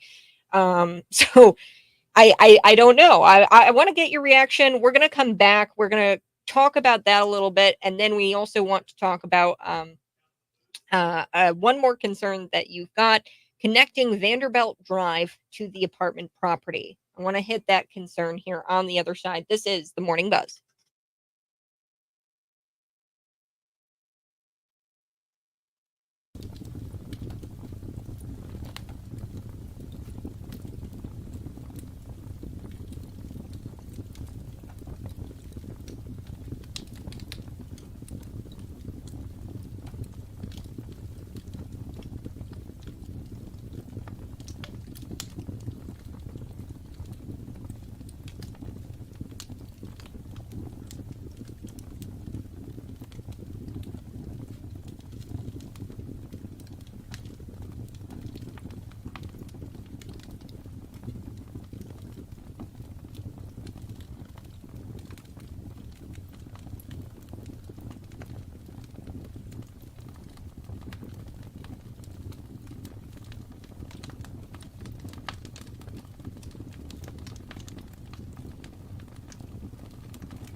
Good morning. This is the Morning Buzz. Thanks so much for tuning in. And before we took the break, we were telling you a little bit about what's going on with this multifamily housing. They're rezoning it from single family housing, this little portion of underdeveloped land right next to Collie Ridge subdivision. And joining me here to break it all down, Mike and Kaylee.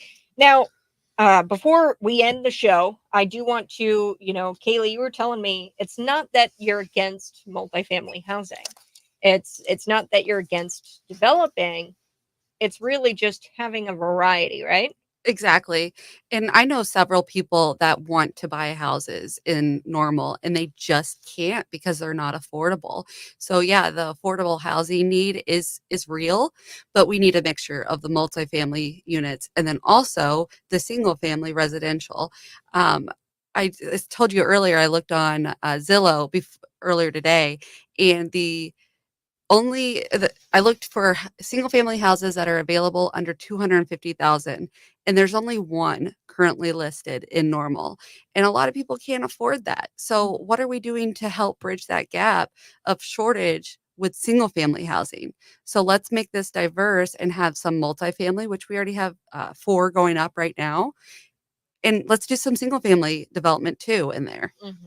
Well, and then what you were telling me a little bit, Mike, was these people. A lot of the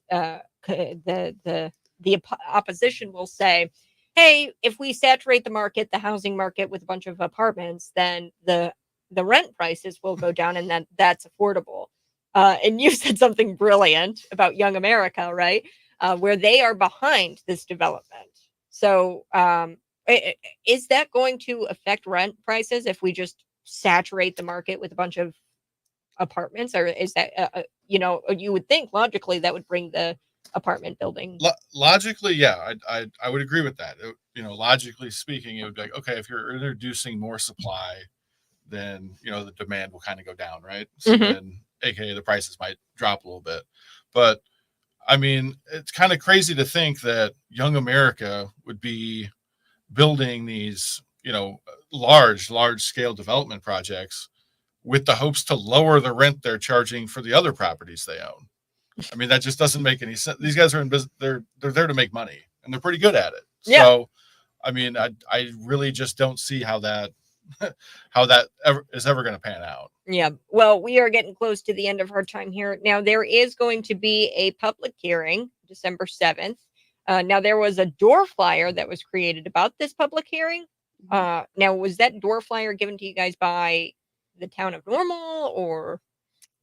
Well, there's postcards sent out regarding the public hearing. I think the door flyer you mentioned was some of the folks in Collie Ridge got together and just wanted to inform the surrounding neighborhoods of the concerns that they had. So they put together a really well made, kind of a door hanger thing, just to give people the option to, I think that there's a Facebook group you can join. There's a petition that, like you said, 300 plus people have already signed it. So it affects way more people than just those in Collie Ridge subdivision. Absolutely. I mean, Carriage Hills is a big subdivision just to the north of that. There's Savannah Green just to the south. Would that be the southeast of that? And then some of the older neighborhoods in Normal to the southwest of that. So yeah, I mean, lots of people are impacted by this, the traffic concerns, the congestion, and just the overall, character, I guess, of the losing that small town feel. Exactly. Which what makes the Twin Cities so great. So we're going to end on that. Thank you guys for joining me here in studio to talk about this rezoning of that single family residential land. You guys have a great rest of your day. Bye-bye. I love you. We'll do it again tomorrow morning.